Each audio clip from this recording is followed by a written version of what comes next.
Good afternoon. Good evening. Good evening. Pleasure to be with you again. It's always a pleasure to come to Philly and share this time with you and to interact with you.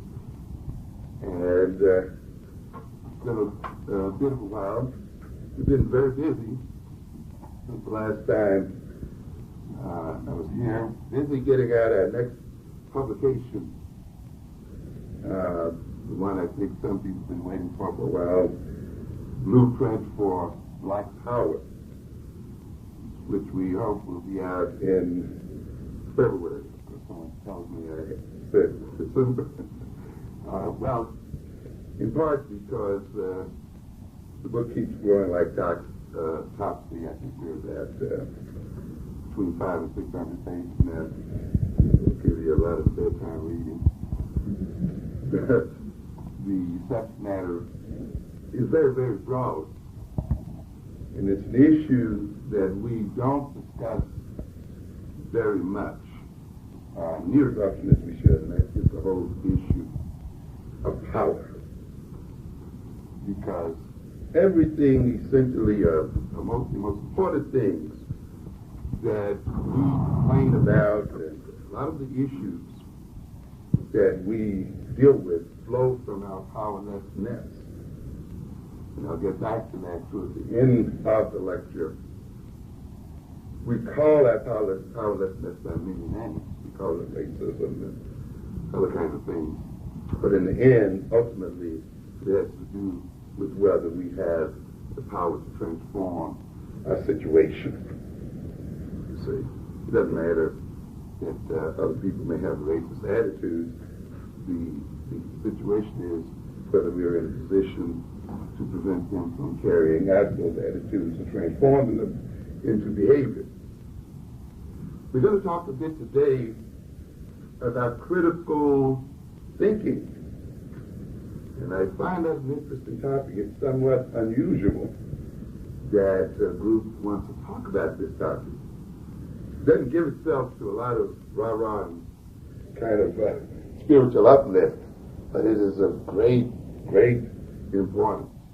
Because as you can see, critical thinking is about power, very definitely related to power. And even though for some people this may appear to be a relatively abstract subject, it's very concrete. And that's one of the things that we as people have to get over, is this idea that that which is not directly connected to the immediately observable is unimportant. Nothing is more practical than a good theory. And nothing is more functional than a good abstraction or a good concept. We've been kept away from this idea. We've been made to think the concepts are useless and have no place in the real world. That is very tragic.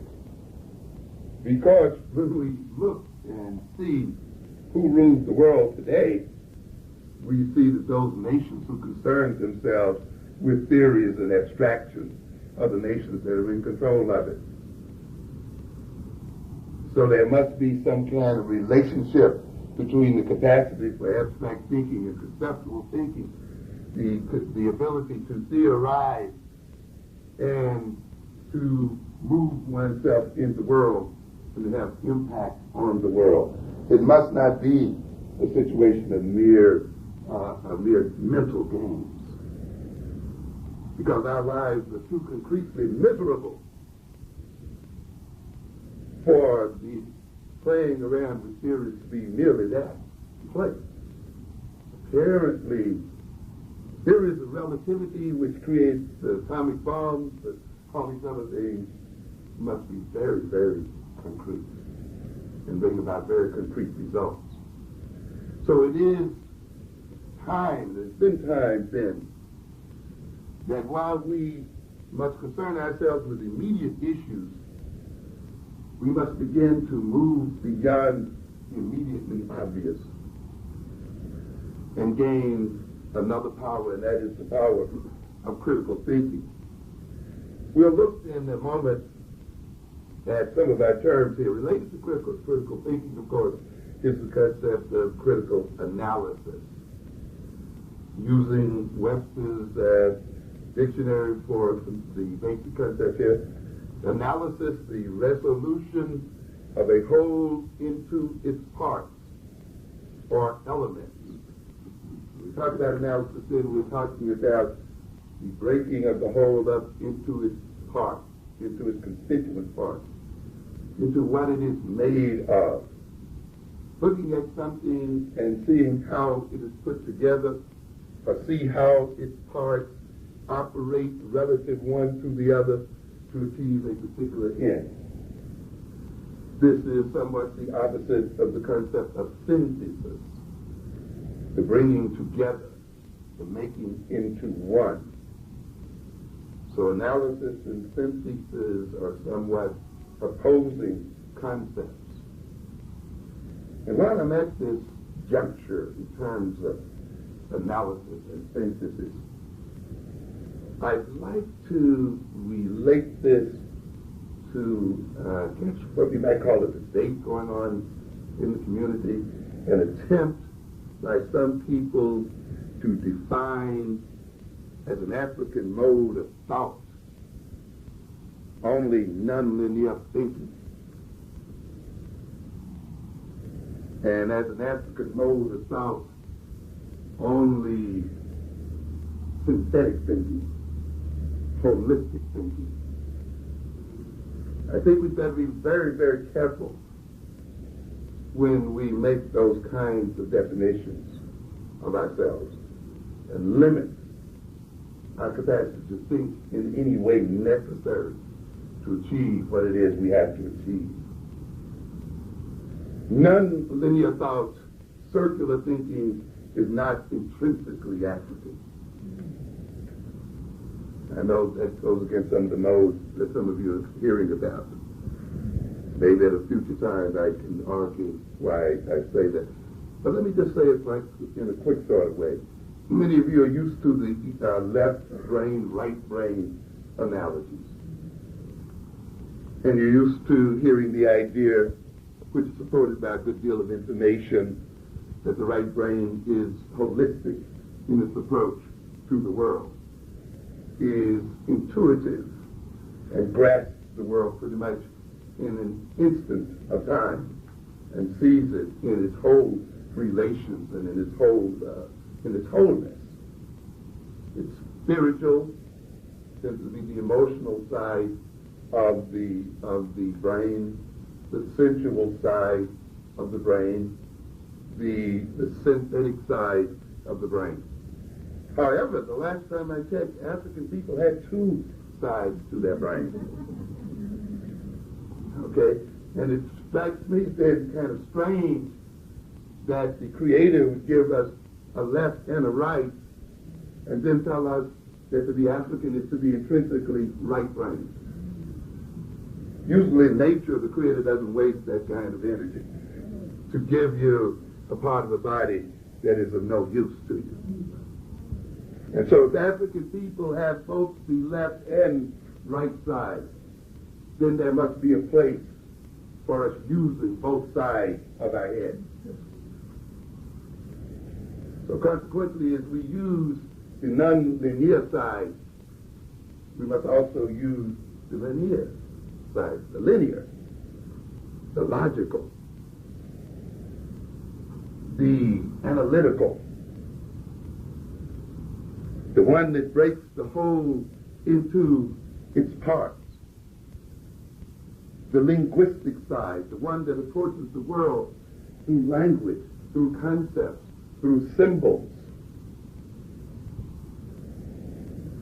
The left side that looks at the world with a bit of detachment, objectivity, with the ability sometimes to detach one's personal biases and personal emotional entanglements away from what's going on in the world, to begin to look at the world now from another point of view, to see it sometimes from a different angle. There is no reason why African people should deny themselves this capacity at all, because both capacities are needed to adapt to the world and to adapt the world to ourselves. Be very careful and not let white stereotypes of white people become wrapped up in kente cloth, where you end up wrapping the same stereotype up in an African traditional mode. And therefore you're in the same position, even though this time you feel satisfied because you think you're representing your intrinsic African nature. But when someone else, when the whites used to say, well, you can't think straight, you're illogical, you're irrational people, oh, we would get insulted. But then when someone comes along and says, well, you know, to be non-rational and non-linear and circular is intrinsically African, we're ready to accept the same position. We can think any way that is necessary. We should. The two sides of the brain are made to cooperate one with the other. They are coordinated in their activities. The great problem is how much one set of problems demands the use of one or the other side of the brain or their combination. This becomes the issue. Some of you remember Star Trek, the movie Star Trek, which to an extent illustrates the left-right brain analogy. To a great extent, you see Mr. Spock, who is a left-brain creature. Objective, detached, very logical, a whole bit analytical, and yet we see him as somewhat not quite human. A little too cold for our liking. A little too unfeeling and uncaring and unemotional. Then we have the doctor, who is all emotion and all feeling almost. Very loving, very caring, very spiritual, very, human, and so forth. And both have their strengths. But both, to a degree, are not fully complete. The doctor can't quite sometimes back off a little bit and look at things in a different sort of way and bring his emotional nature under control to solve some problems. The spouse can't bring a feeling to the problem. And so they both sort of miss out on the world. They see only about a good half of it. The captain of the ship, of course, is Kirk, who is interestingly bimoral. He's capable of technical thinking, logical thinking, and yet has not lost his human capacity for feeling and caring and concern.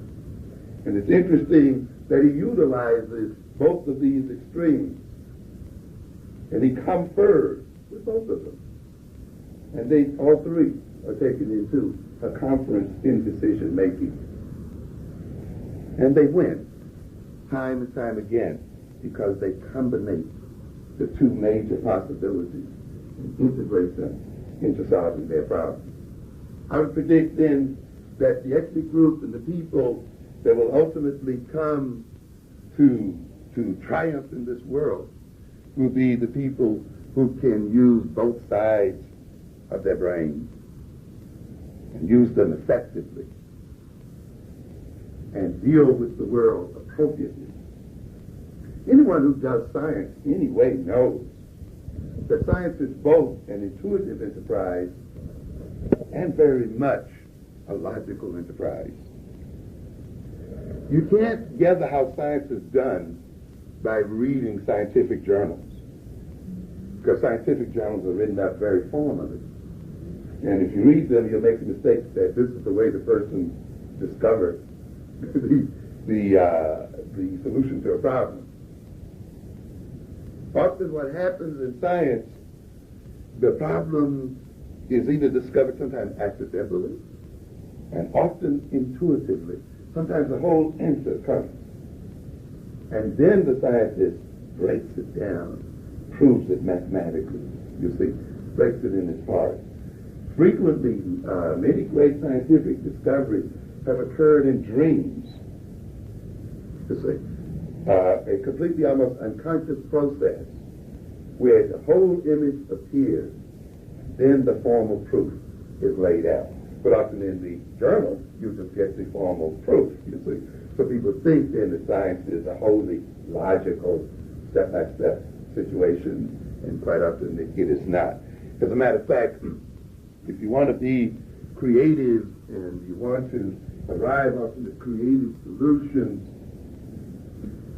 you don't go for the answer right away. You just struggle with many possibilities and concentrate it all the way. You read, you think, you question, you brainstorm, you wrestle back and forth, and you leave it alone for a while. Often after a while, that answer and the thing will just come up to you. That unconscious mind, the right side, will pull it together for you and show it to you. Then you can begin to theoretically break it apart, to break it into pieces. So we don't want to get into a situation here where we reject certain forms of thinking and ways of thinking in the name of tradition. We're going to get back to this a bit later here in the lecture, because we're going to say that often the way people think, the kind of thinking styles they exhibit, correlate with the kind of cultural style they are living at the time. There's a relationship between cultural style and thinking style. And therefore, when you see a people at a certain level of cultural development or living in a particular culture, and therefore there's a demonstrable style of thinking correlated there, you cannot jump to the immediate conclusion that that style of thinking is their intrinsic way of thinking.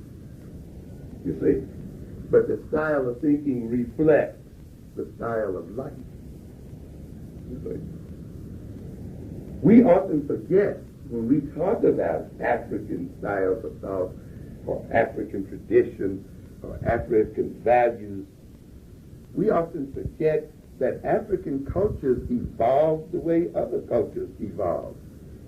And often where we discover an African culture may not be where it started. Don't make the mistake of assuming that where you find a culture is where it always has been, or where it always what? Will be. You see? So because you may discover an African style of thinking in certain African cultures and so forth, you cannot assume, you must leave open the possibility that there were other forms of thinking prior to the one you're discovering. Okay? And therefore that culture had evolved to this style and this level. And if it had continued to function, its style of thought would have changed depending on political, social, economic changes in the world. Because the nature of this brain is to change and to adapt to change. That's what makes man eminently adaptable. Unlike animals, our brains are not brought into the world hardwired and fixed by instinct so that we can only exist like a fish in water in one set of circumstances. This is why you see man adapting to all kinds of circumstances, whether in space or under the sea or in the deserts or in the snow caps of North Pole or anywhere else. There's man adapting the world. Too hot makes an air conditioner. Too cold makes a heater. You see, why? Because this brain is infinitely malleable and changeable.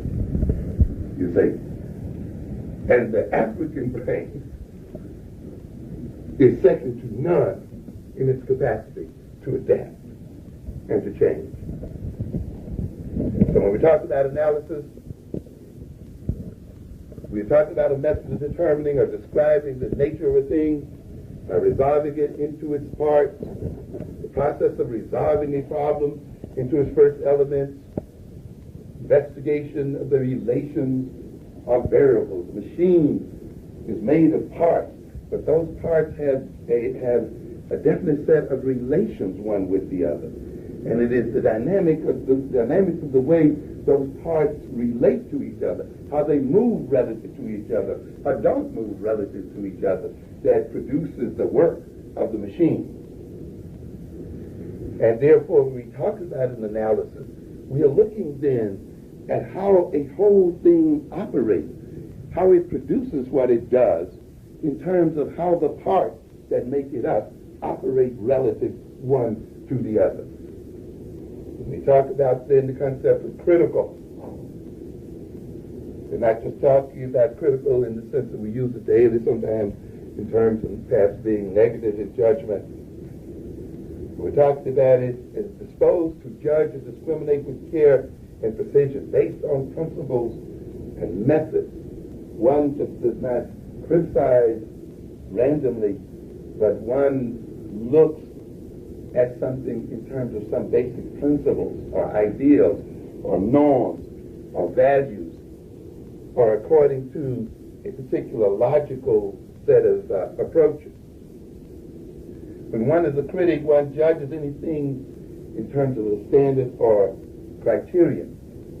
In thinking, we use the mind or intellect in exercising judgment, forming ideas, to engage in rational thought. Manipulation of mental representations. Sometimes people perform those manipulations consciously in order to reason, understand a situation, solve a problem, or make a decision. Let's think about thinking. Thinking. We think about things, don't we? We think about events. Which means then that we represent those events in our mind in some symbolic fashion, usually by names or by categories, by words, by relationships, you see. Because obviously we can't bring the world into our head. We have to represent the world. And we represent it then in terms of symbols. And when we think then, even though we are thinking about the world of concrete things and thinking about the world of concrete events, we are actually manipulating symbols, our symbols of the world, our words for the world. You see, the categories that we put things in. This is what we're manipulating. First there was the Word was God, the Word was with God. What is going on here?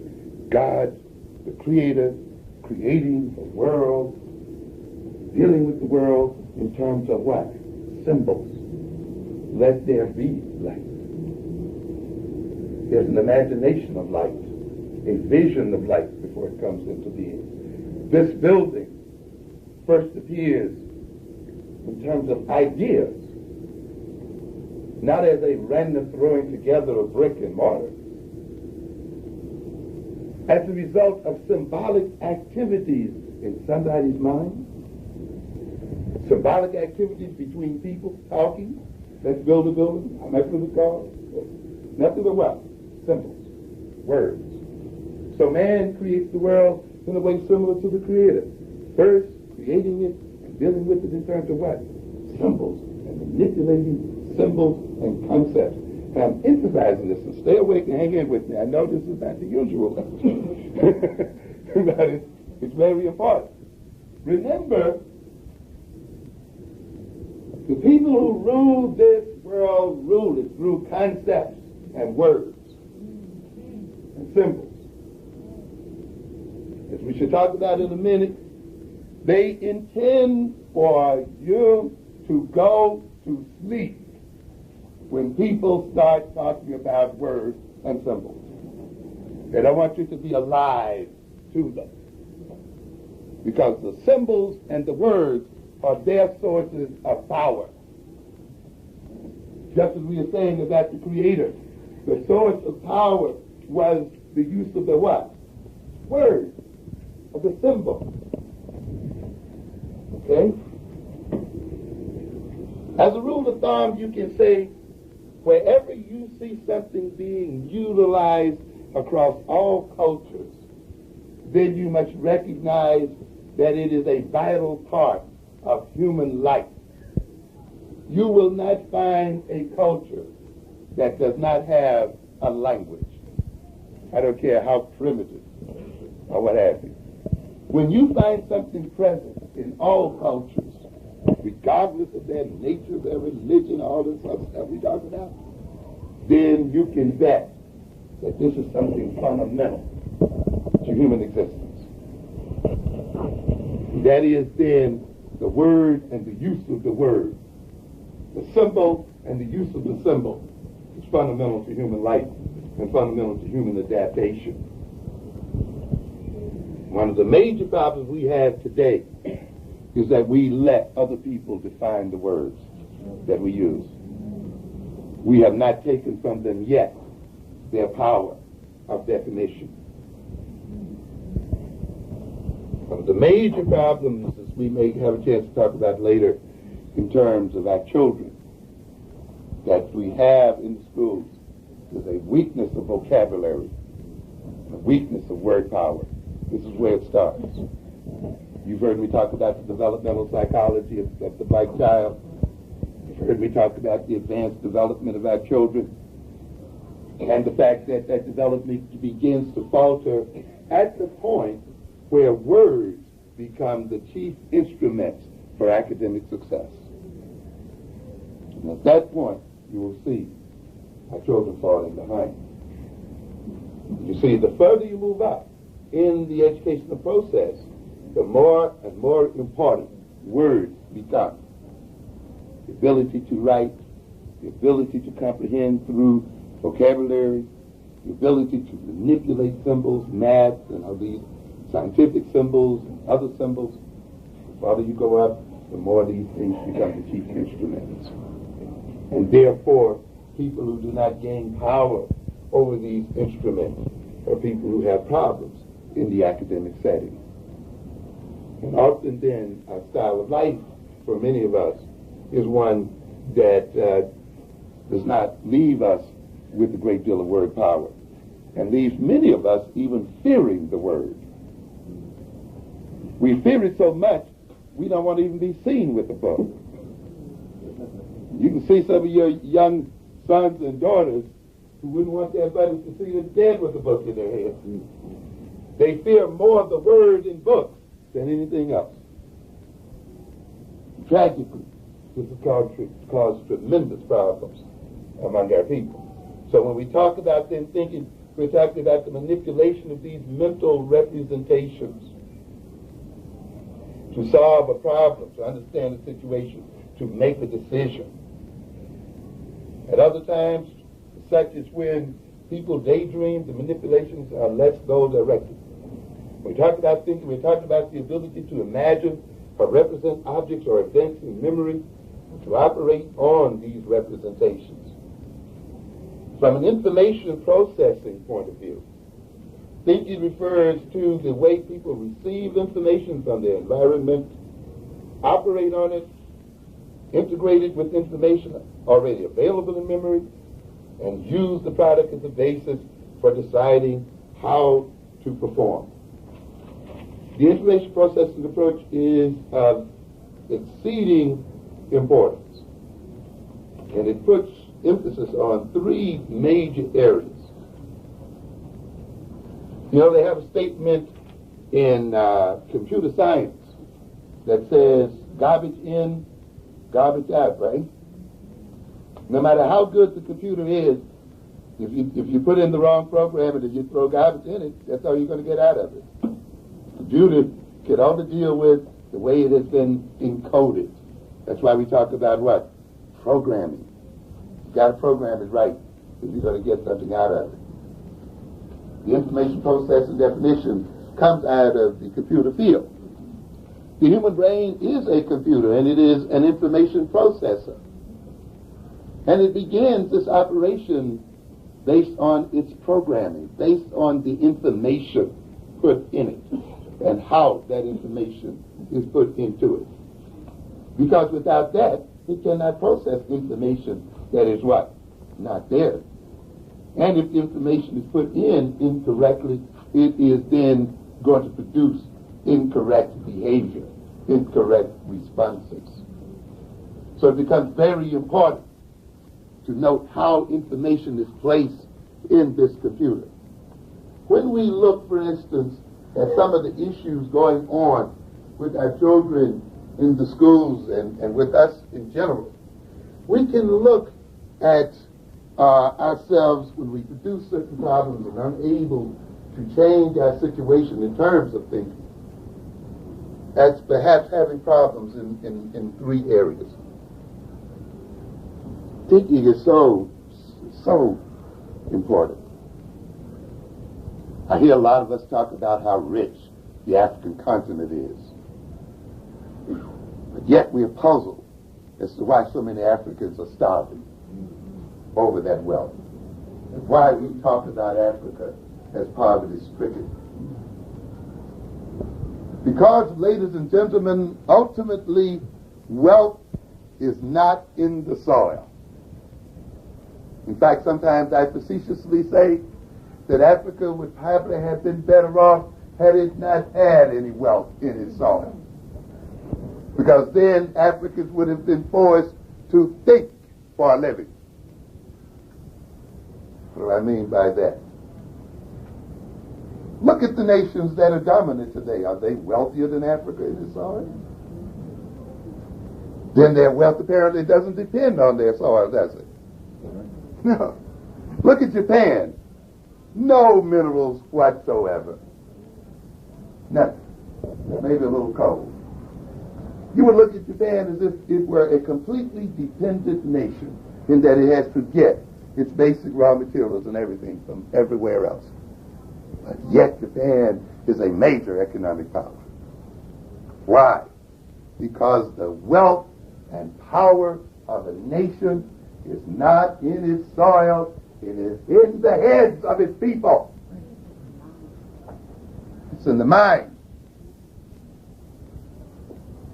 Because it's the mind that determines how you will use it, for what you will use it. It's the mind that will determine what attitudes you have toward it. And those attitudes will determine how you will relate to it. There's a difference between a person who sees a cow as a reincarnation of grandma and one who sees it as money on the hook. You're going to get two different outcomes. Has nothing to do with intelligence. Nothing at all. It has to do with what? The way you see it. The way you think about it. It's the difference between a group that sees the tree, as great uncle or somebody, the one who sees it as a whole bunch of what? Chemicals, paper, and other kinds of things. You're going to get two different cultural outcomes. Again, not dependent on intelligence, but dependent on the way people what? Think. Think. You don't have to have any land whatsoever, any minerals whatsoever, to be rich. You know how you do it? You con the people who got the land out of theirs. That's what you do. Yeah. That's what it's about. You know it. We know that quite well. You see, if you got the cleverness, you have, the cunning and so forth, you can use other people's land to get your wealth. This is what is going on with Africa anyway, isn't it? Yeah. The people on top of it, they don't even own it. Why? Because somebody bought a bunch of words. Sign here. Words, concepts, words. And their land is gone. Oh, you can't dig up that gold. You'll find right here. You see that? This oil doesn't belong to you. You see it? These things, man. Oh, yes. Yeah. Okay. So we have a nation of people who've been robbed because of what? Words. Thoughts. I'm telling you, ladies and gentlemen, African people in America are being robbed for the same reasons. Sitting here with $300 billion in your pocket. And $300 billion is what you earn, not what you produce. you only get paid a fraction of what you produce. So if you're getting paid $300 billion, you must be producing well over $1 trillion of value.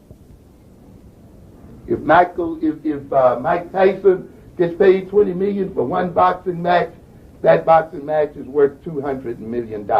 Where's the other $180 million?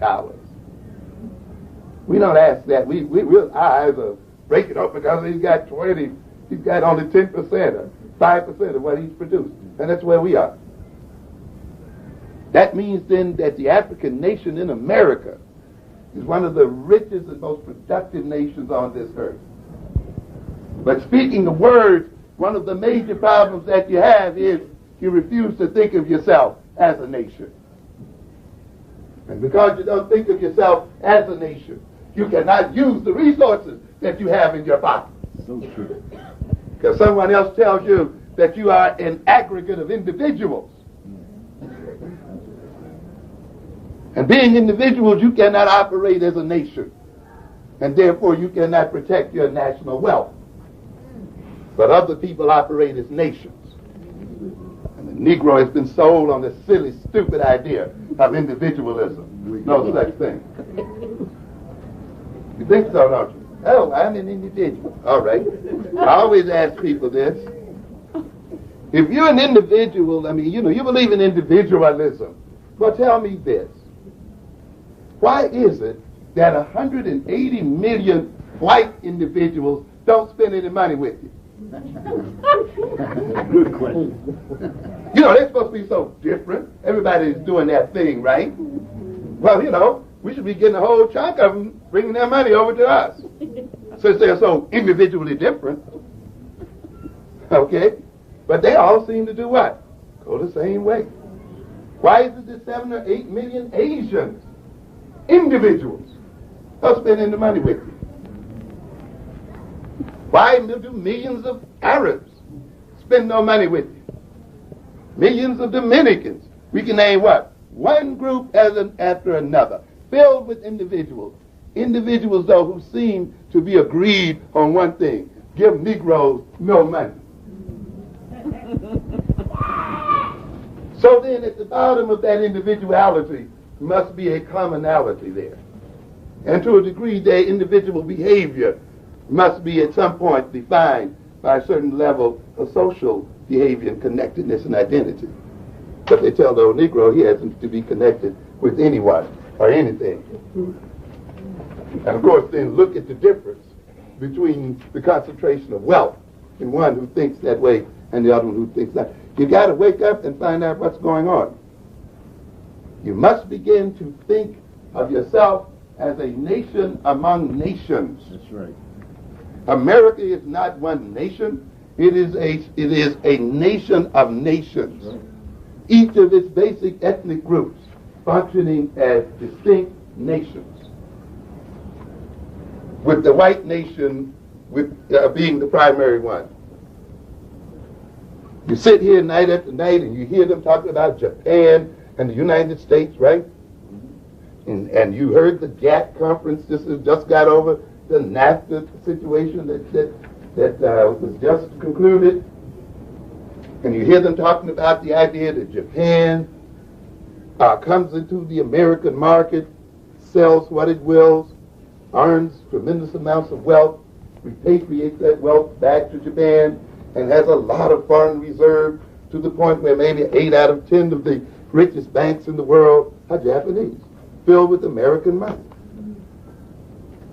And the Americans having great struggles with them about opening their markets so that American products could be sold. We had old Bush throwing up over there trying to get these Chinese to understand that stuff. Sick on the stomach. What was going on here? Lee Iacocca over there. People trying to say, look, open it up. Let us in. You're not buying from us. You are selling to us, but you're not buying from us. The Japanese farmers were having fits here last week, and it's still going on. The rice farmers, because the United States finally got Japan to open up a little bit for the entry of rice into the Japanese economy. Not all the way, but they're still raising hell. The same thing with the Korean rice farmers. farmers. And of course you heard about the French farmers tearing up the country. And the United States did not win that negotiation. It says, no, if we let American products flow into this situation, they're going to basically destroy us. So what is going on here? You have a situation where nations protect their own people and their own markets and get a free ride in other people's markets. The United States has run the biggest lie in the world, claiming that it had a free market system, an open market system. A real lie. The United States did not engage in an open market system until 1945. For well over 150 years, the United States protected its markets and gave its markets special attention and blocked out with high tariffs the entry of other nations into its markets, running taxes as high as 30% and sometimes 50% on other nations' products, while it traded and used the free markets of Britain to build itself up, ultimately, of course, to surpass Britain and become the dominant power in the world.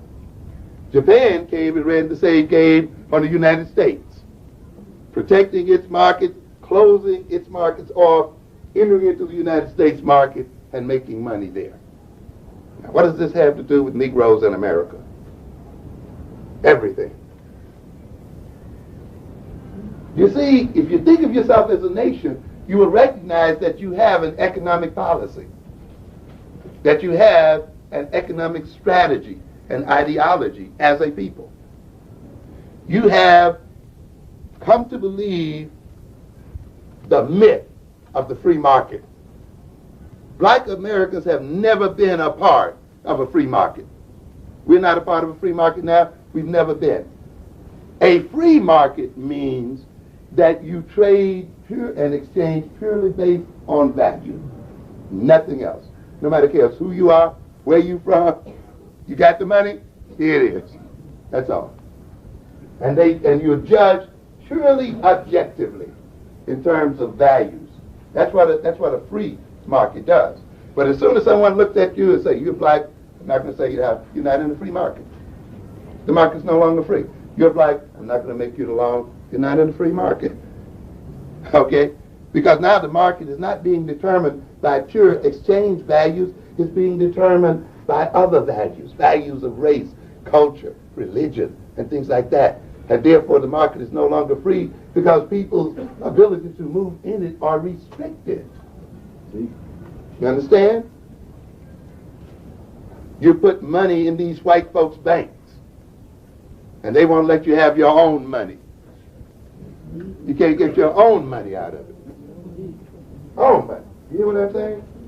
The black people in Harlem put $100 million in Chemical Bank of New York City on that street, on 125th Street. Chemical Bank loaned to the black community $100,000. Where are the other millions? They're building highways to suburbs. They're financing jobs that are leaving the city out of reach. That's what they're doing. They're building good schools and other kind of communities for other people. And a Negro thinks he's in a free market, and he's behaving just like the rest of the people. I go to freedom, I go to the bank just like the rest of them. Because you confuse freedom with equal behavior, because you go in the bank and plunk your money down there, and the white person plunks their money down there. We're equal. You are out of your mind. I'm telling you. Break it down. Like side brain. Yeah. Out of your mind. A bank is the means by which a community accumulates its wealth so that it can lend that wealth to itself, to finance its economic and social growth. Whenever you put a deposit in a bank, you are not depositing that money, you are lending the money. The major function of a bank is to lend money, not to hold it for you to come back. You think your money is still there? The federal government only requires that the bank holds maybe about 10 cents out of every dollar. The bank even creates money with the money that's given it, so that every $100 is worth $400 to the bank. It makes new money out of it. But you know, you're here learning this stupid economics, aren't you? Think you're getting an equal education. Forget about equal education. There's no such thing, man. It's pointless. You've got to learn what is relevant to you. And how you define a bank has got to be relevant to what you're getting at. A nation finances its economic growth through its savings. Just the way a family does. What do we save? What do we store it up? And you use that to build and grow, to create new jobs, you see, to loan to your business persons and so forth, to loan to your people who are developing real estate so that they can do what? Hire additional people and create a different quality of life. But when you put your money in a situation where you can't even go in and get it out, then that money is being used by other people and it's being used against you. Therefore, you cannot let another people have free access to your money if you intend to grow and benefit from your own money. And this is what it's about. And this is what the United States is talking about here. Hey, man, these tell Japan, you're going to have to make this a two-way street. Things have got to change. This can't go, what, one way, or else our nation will collapse. And now this nation is the greatest debtor nation on earth. It is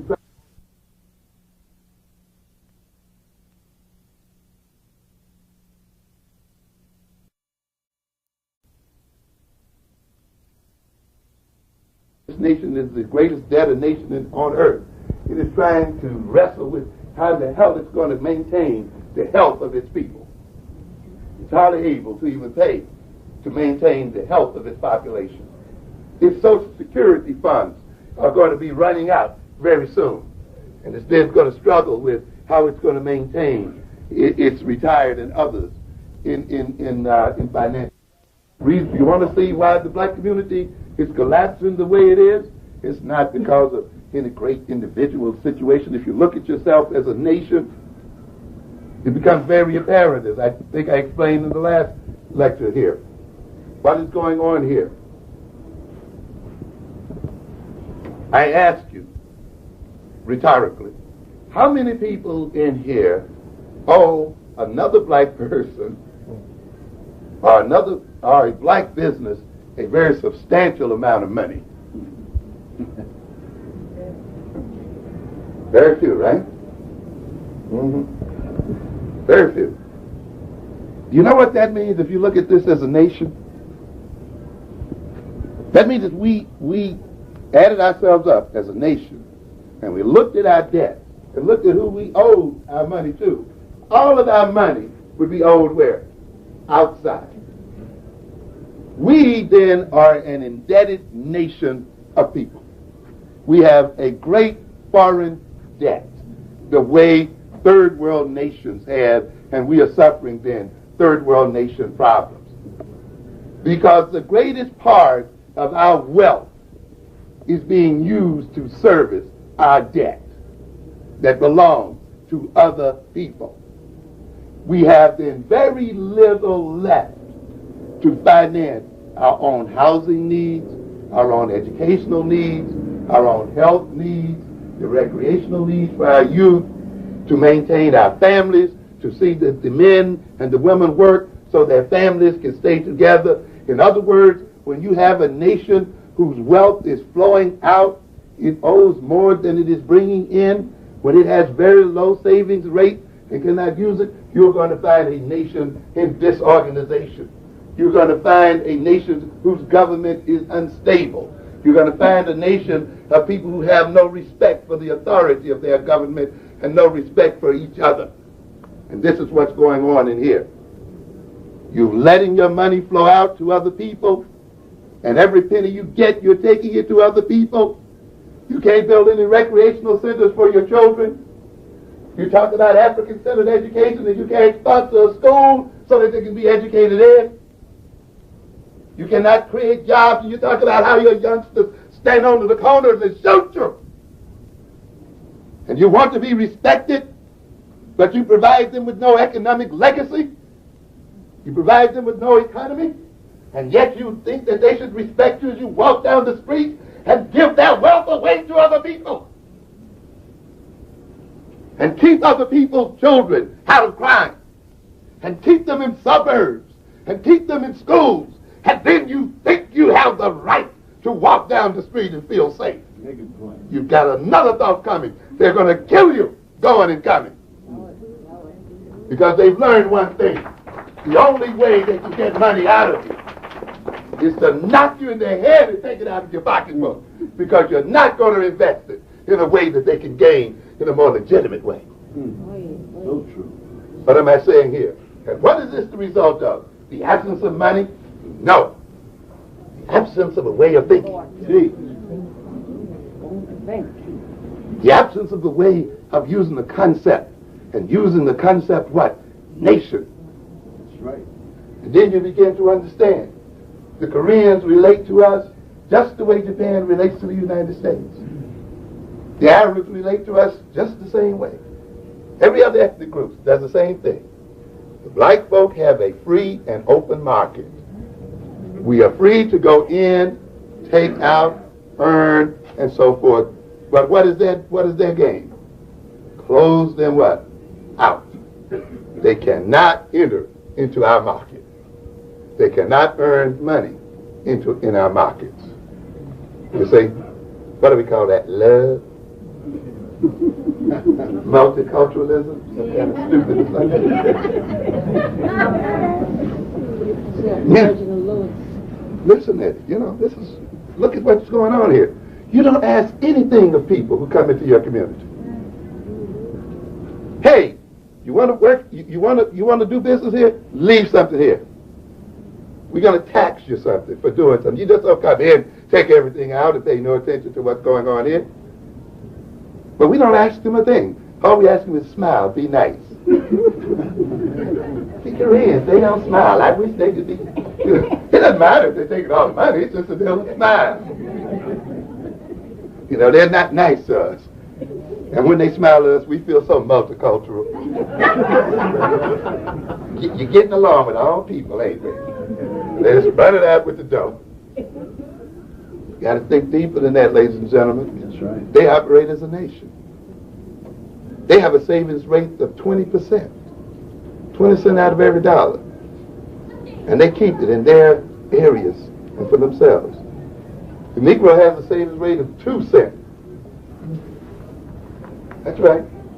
2 cents. And then a penny and, 9 mils of it is put into other people's bank. Negroes in L.A. had about $10 billion in the bank. L.A. County alone. Talk about they have problem rebuilding L.A. You sure right? You have problems rebuilding L.A. with all that money over in the white folks' bank. It had less than $100 million in their own. But somebody told them that they were individuals. And they refused to think in terms of themselves. They refused to see what the relationship was. They refused to look at their ideology because they don't want to abstract, you see, and conceptualize.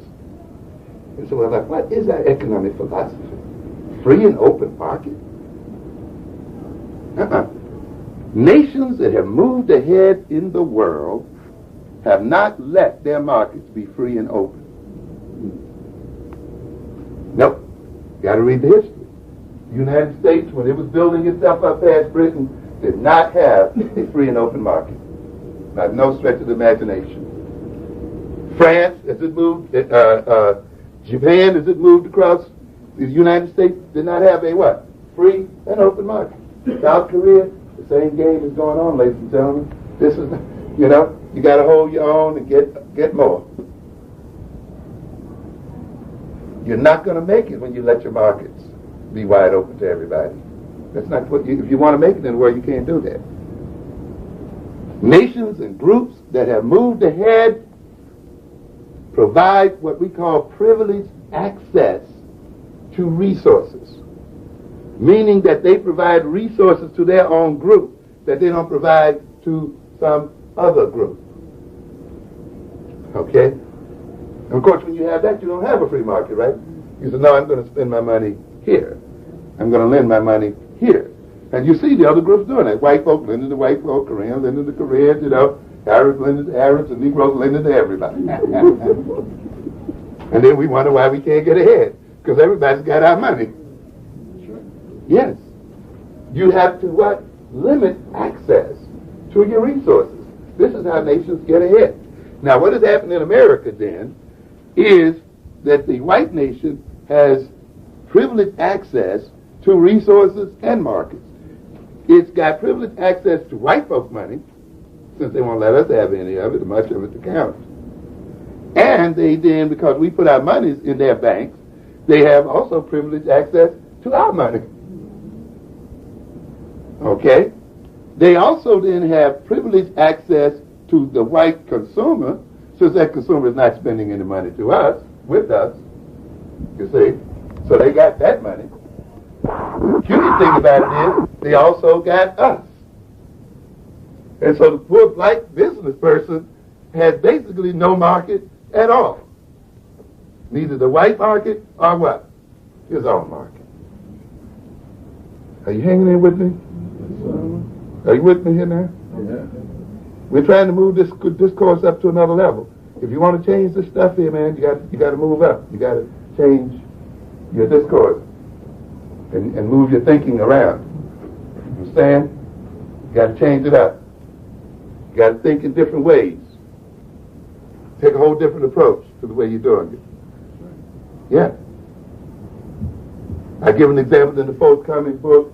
We talk about Bishop Edwards there, Meridian, Mississippi. Some of you saw him on 60 Minutes with a congregation of 200 people. 96% on welfare, on food stamps. What does that mean? He had only 8 people in the congregation who weren't on food stamps.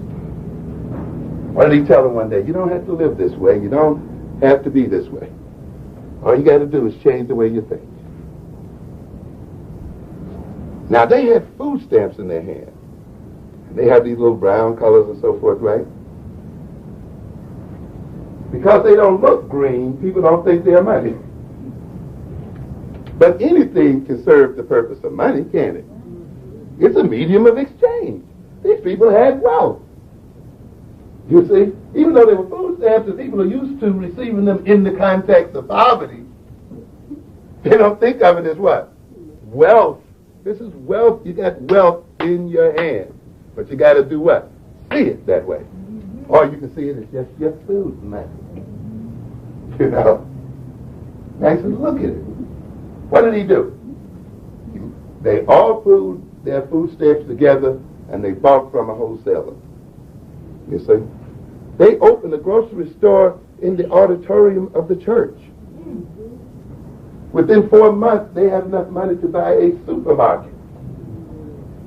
4,000-acre farm. Heads of cattle, office buildings, computer offices, mechanic shop, build a second church. No people in that church are on welfare. And I tell people, this is your 5 loaves of fish here, you know, to feed the 5,000. You understand? What is it? Thinking. But they had to change the way they what? Saw themselves and saw the world and dealt with the world. They had to change the way they related to each other. They weren't 200 people each sitting there with his or her book of food stamps. They were a congregation. You see, with an identity, with a special relationship to each other. And they took advantage of that special relationship and a special definition of themselves, and from that grew power. Because ultimately power derived from organization and relations. Separately, they would have been weak and would not have been able to accomplish what they did. But as a group, they were able to accomplish much. And you look at this world filled with African people, filled with non-white people who are still submitting themselves to white rule, then you must understand that the key problem is one of mentality, one of the way people think. The nature of consciousness is keeping us there, nothing else. A small, well-organized group with a strong sense of identity and a sense of consciousness that has learned to coordinate its activities well will destroy the multitudes who are unorganized and have no consciousness. Understand? So we have to look at that. It has to do then with the way we think. Coming back to what I was saying here earlier then, in terms of this intake of information, what we call input in computer science. How do you take it in? How do you organize the world? You see, you just don't look at the world. You categorize it. You put things in classes. You contrast them and so forth.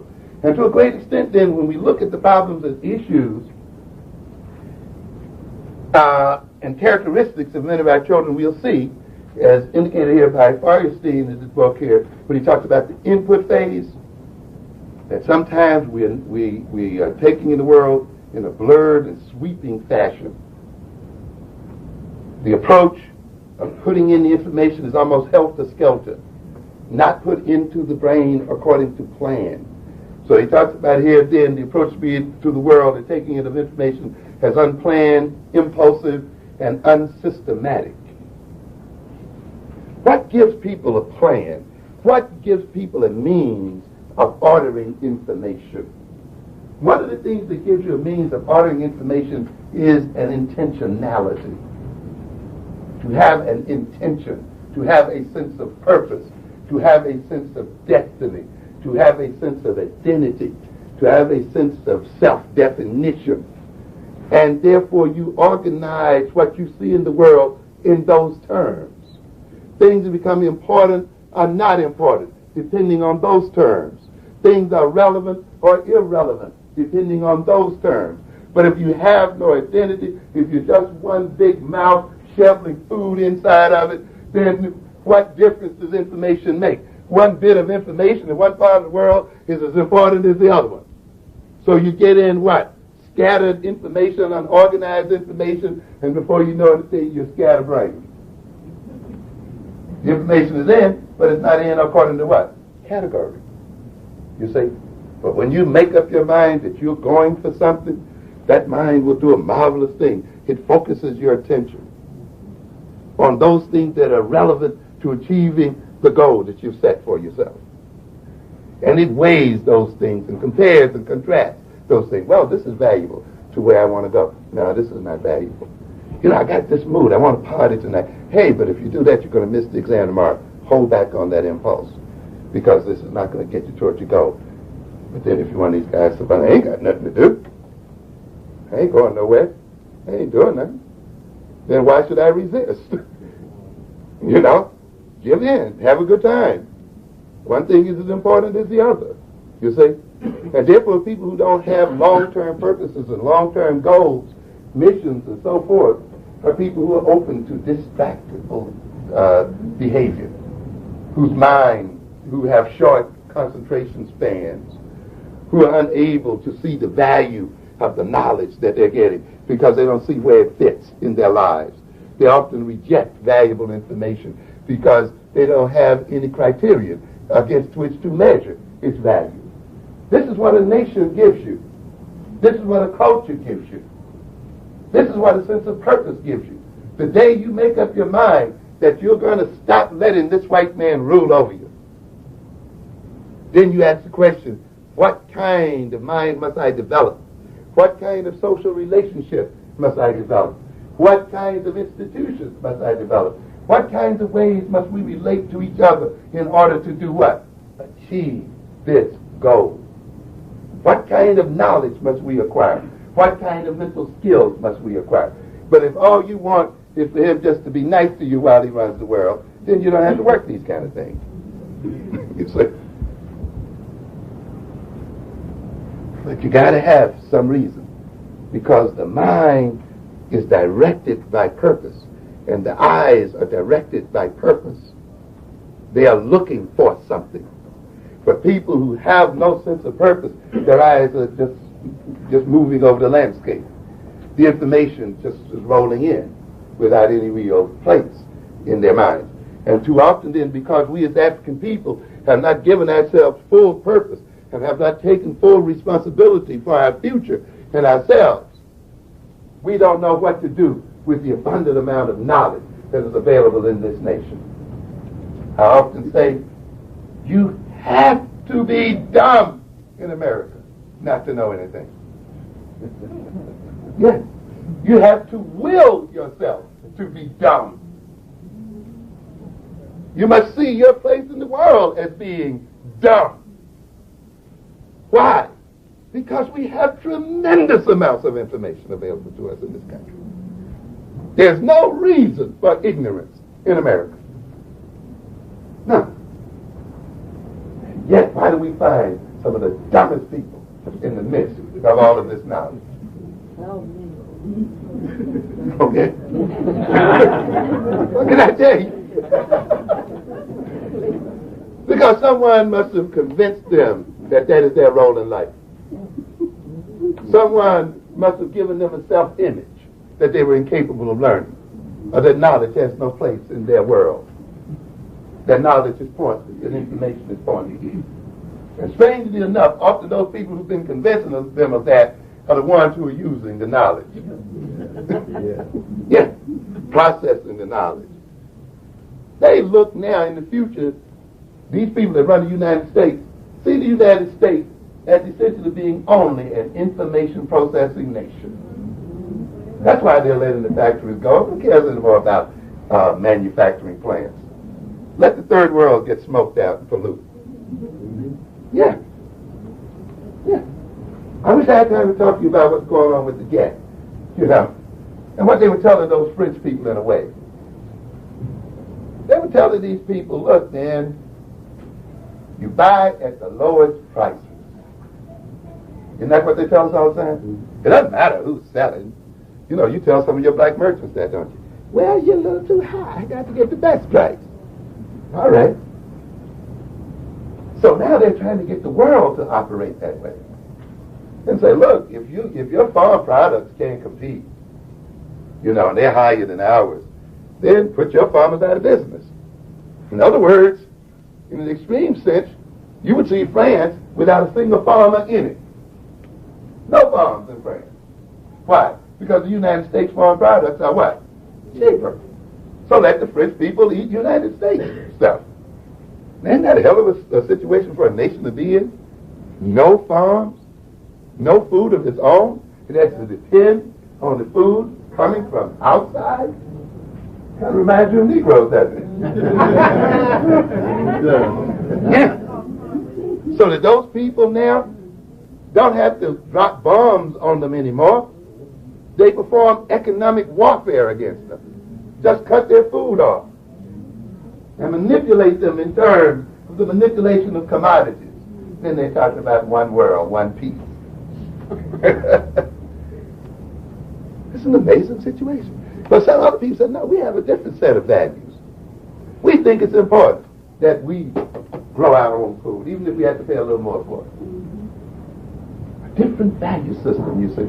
But they've convinced Negroes of this. If it's cheaper, give them the money. It doesn't matter what it's doing. It doesn't matter if it devastates your children's future. It doesn't matter if it doesn't provide your children with any opportunity or any real estate or anything. Just buy the cheapest thing you can get. So what do we get then? After a while, we get people who are not even able to buy that. This nation sees itself then as merely processing information. It's at the head of all the other nations. While they farm or while they manufacture, their sales and the movements of the markets will be processed through the United States. And their financial interactions and so forth will be processed through the United States. And the United States and Europe will coordinate the global economic system. So they will be processing information, and they will be selling information materials. They will be selling software to show other people how to process and run their things. You understand? This is going to leave the Negro behind because he's still highly concentrated in manufacturing jobs and other kinds of jobs. Yeah. Well, okay, we'll talk about that next time. Take your time. So to a great extent, you see, a lot of the problem then in our children and in ourselves is an unsystematic intake of information. And that unsystematic intake of information means an unsystematic storage of information. It means often taking in a lot of irrelevant information. We've been made to think of education as an accumulation of knowledge without asking the question, knowledge for what? Skills for what? To what end? What are you going to do with it? Just stack it up in your head, leave it there? Or is it there to work for white folks? What happens when they run out of that job? As they're doing. Why are you still sitting here thinking that all you need is education and there's a job waiting for you? There's a surprise waiting for you, buddy. I'm telling you, this country is not in a position to continue to supply black people with jobs. It's hardly in a position to supply its own people with jobs. Because of the very structural natures of the economic changes that are going on in this country. Tremendous changes going on in this nation. This country can come out of recession, and so far, its coming out of recession has not meant the hiring of a whole lot of people. There are a lot of people who think they're going to go back to their old jobs. Well, while you're off, those companies are reconstructing their whole workplace. In fact, sometimes nations create deliberate recessions to put the workers out so that they can reconstruct their companies and reconstruct their economic system. It means, African ladies and gentlemen, you're on your own. We're going to have to do it for ourselves. We're going to have to operate for ourselves and not at all.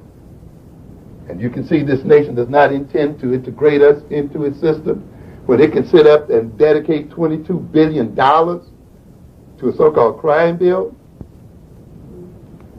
to build 10 new federal prisons. Okay?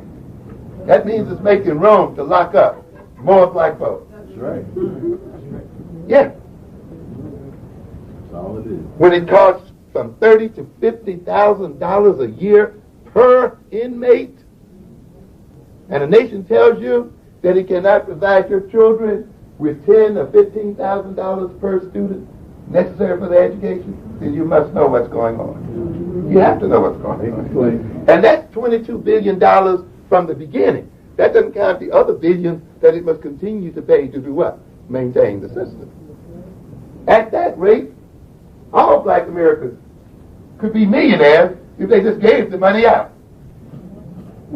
Yeah. Divide 35 or 40 million people against the 100 billion or more dollars they're going to have to spend to maintain the federal prison system. You see what I'm talking about? We got to wake up and see what's going on.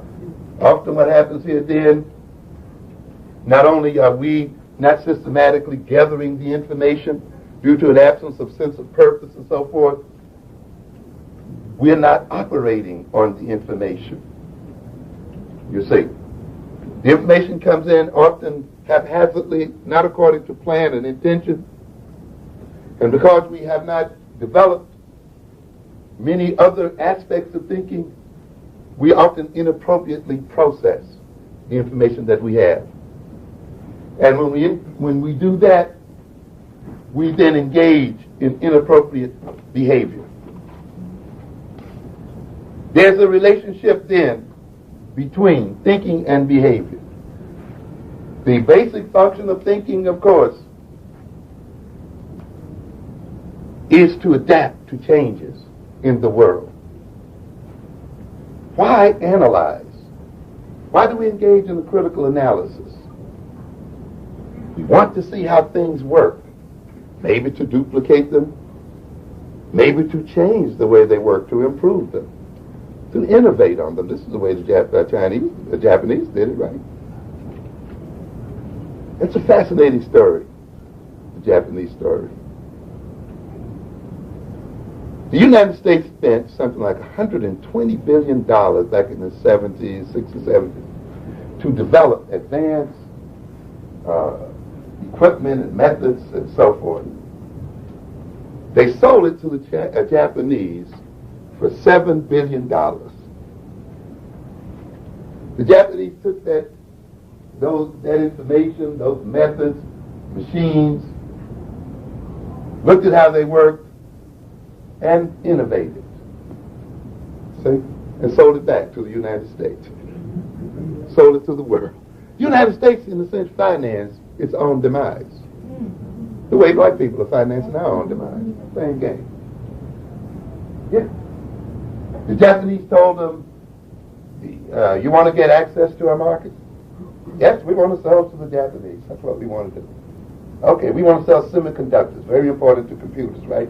The United States had, up until, about in 1976, 78 or so, they were selling 85% of the semiconductors. They had all the equipment. The Japanese said, look, man, we'll let you get to us, but you got to give us the licenses for your semiconductor machinery. You know? Give us the license so that we can make it and use it, and let us buy the machinery. Well, within 8 years, the whole equation had flipped completely over. The Japanese had about 90% of the market and had all of the advanced semiconductor making equipment. The United States industries were complaining because the Japanese would not sell them the equipment. The United States Army and armed forces was dependent on the Japanese to make those missiles that they use over in the Middle East and so forth. You understand what I'm talking about here? This is the game. This is the game of nations. If you're ready to deal, you're going to have to play the game of nations here. People using their minds. Through analysis, the Japanese then were able to adapt to their economic inferiority and change the nature of their economic inferiority. Through looking at the American equipment and machines and VCRs and other things and seeing how they worked and seeing how they were manufactured and used and improving on them, they gained and captured markets. So you hardly have a U.S. manufacturer in the business in some of these businesses today. Why? Through what? Analysis. Through the ability to critically what? Analyze. You understand? This is why when you go to these colleges and universities, you can't sit here and learn what these white boys are teaching you by rote because you want a job. You've got to go in there and say, I'm going in here to compete with you. And I'm going in here to change this economic equation. I'm going in here because I want these African nations to own their wealth. I'm going in here because I'm tired of you ruling me and dominating me. We're going to change the power relationships in the world. And you know what? I'm going to let you be so arrogant, you're going to tell me everything you know. Because you think that I'm sitting here to be your servant, and I'm going to let you think. Okay? But in the meanwhile, I'm going to be examining closely and analyzing closely how you do it, why you do it, how you put together, how you function, so that I can work with you in the future and jam you up and deal with it. Yeah. Yeah. Yeah. But if you're going in there to be a servant, you say, just to qualify, you're not going to get it. You can always be a servant. You saw Time magazine about 3 weeks ago. Angry, successful Negroes. Try to warn them. You think you're getting something. You ain't getting nothing but a lot of frustration. Because you went in there for the wrong reason. Well, I got my MBA from Harvard and Penn University or whatever we got it from. And they still treat me like a dog. Well, what'd you expect? You know? Why do you seek power? Why do you seek wealth? You seek it because it gives you special advantages. Otherwise, why go after it? What's the point if it doesn't give you what? An advantage. Huh? If everybody's got the same exact power, then why pursue it? You see? So therefore, people who have power because it serves them. And it serves them to an advantage over other people. And you think, out of brotherly love, they're going to hand it over to you. Yeah, out of your mind. Yeah, out of your mind. Yeah. But we got a lot of people out of their minds in Black Americans, right? So true. Yeah. Who think out of some old smarmy, sweet, sickly thing called love, people are going to hand you something that, that provides them with prestige and self-esteem and power and all these other things in the world. They're just going to hand it over to you because they love you. You got to be crazy. Out of their mind. Yeah. But we got a lot of people out of their minds in Black America. That's right. So true. Yeah. They got some old smarmy, sweet, sickly thing called love. People are going to hand you something that, that provides them with prestige and self-esteem and power and all these other things in the world. They're just going to hand it over to you because they love you. It's got to be crazy. This doesn't happen that way in the real world, ladies and gentlemen. It doesn't happen that way. Four sources of power in a nation. Ideological power, power of ideas and values, what people believe. Economic power, the control over resources and so forth. Military power, and political power. This is what keeps nations going and in power. If they're weak in these areas, they're weak nations. What does that mean then? And the ideological power is the key to the whole deal. The way you think and what you believe and what you value. Sets up the whole thing. But if you look then and ask yourself the question, who is in control of the major power sources in America? You're not going to find any multicultural group up there. You're going to find a bunch of white boys sitting on top of every one of them. That's right.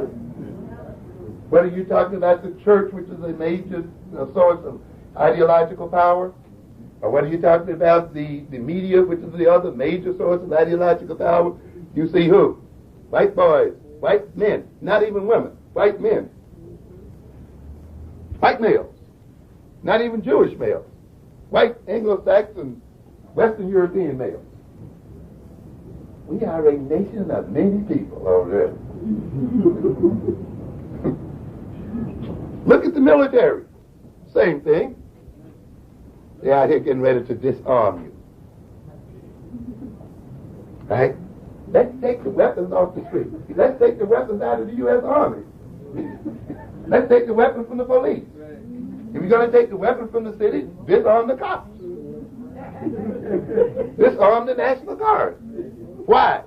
Because if you take the weapons out of the street, you are disarming only black folk, because the white folk have control of the National Guard, of the police, and the army. The white community is still well armed.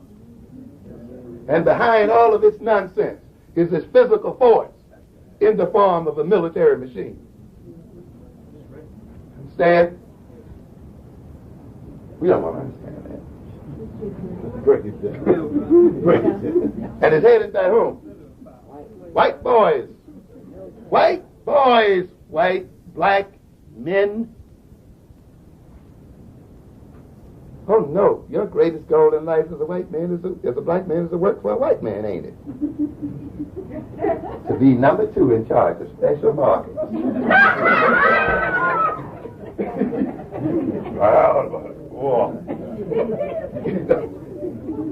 No group of self-respecting men ever wants to be the servant of another group of men.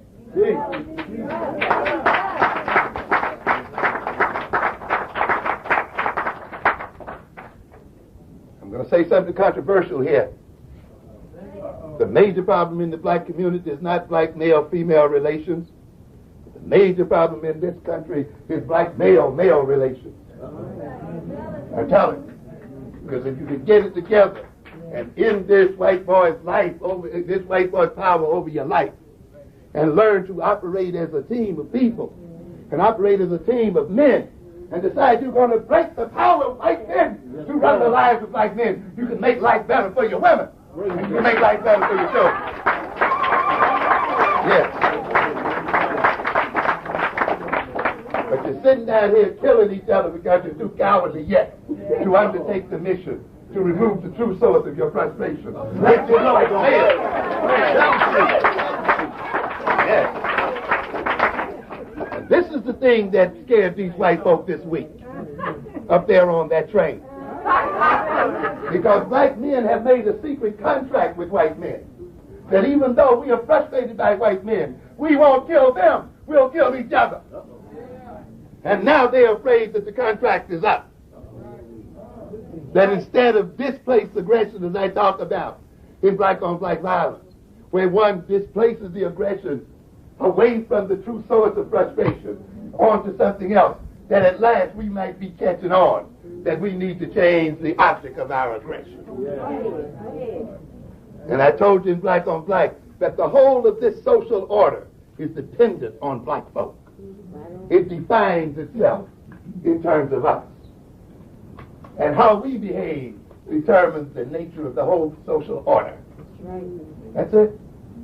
And when we decide to stop killing each other, and when we start acting together as teams, other than playing basketball and football, and throwing balls around against the balls. All right?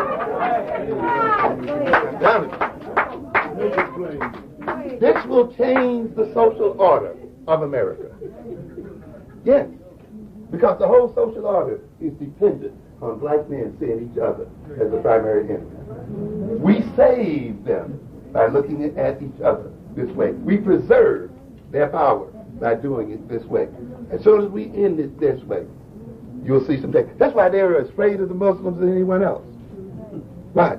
They're not killing the white folks, but what? They're relating to each other what? In a different sort of way. They're courteous. Right? And whites are still what? Right. You think, now this game is not about ending the violence. It's about ultimately trying to socialize black people in a way that maintains the structure of the social order. The economic system is the key instrument of white power. And it is through the economic system that the whole of the American society is ordered. You know, what kind of work do you do? Well, I'm a street sweeper. Bye. See you later. What do you do? Well, I'm a Xerox. Oh, well, let's talk. You know, what? We have what? Class order, social power, everything depending on how this system allocates wealth. Whether it gives us access to wealth or what? Cuts us off from wealth. How much of it or how little of it. And people go to work because of the way what? We're paid and how we are paid. And we get educated, we dress, we eat in terms of what? The way the economic system has organized itself. So the white boys sit on top of the system and manipulate the social order. You see? So you think they're going to just hand that over to you? You got to find a way of what? Penetrating it, changing it, working it. Are you with me so far here? All right.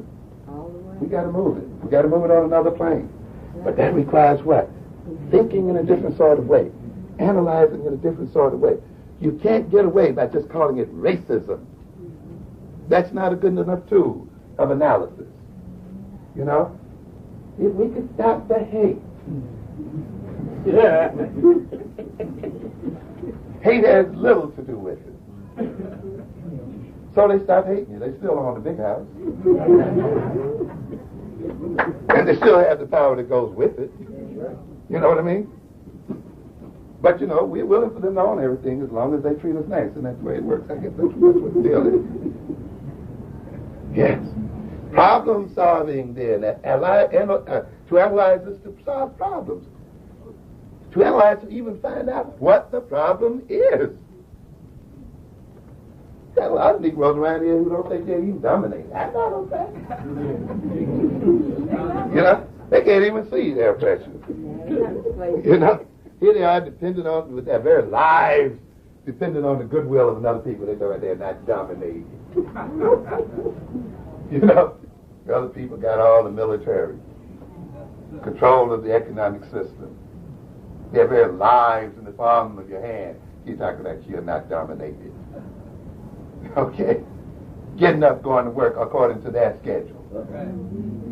Wearing the clothes they tell you to wear. Yeah. Talking the way they tell you to talk. Walk the way they tell you to walk. I'm not dominated. Oh, that's real domination. When you can't see it, that's the best kind. That's the most powerful kind of domination. Why do they not see it? Because they have not developed the tools of analysis to be able to see it. and to discover the problem. I ain't got no problem. What problem? You see, you gotta have a way of thinking to see, weighing and evaluating towards some end. This is what you're doing when you're looking into toward analysis. You want to repair something? You look through it. You weigh it. You evaluate it toward the end of repairing it. So thinking is related to behavior, because people behave in line often with their thinking.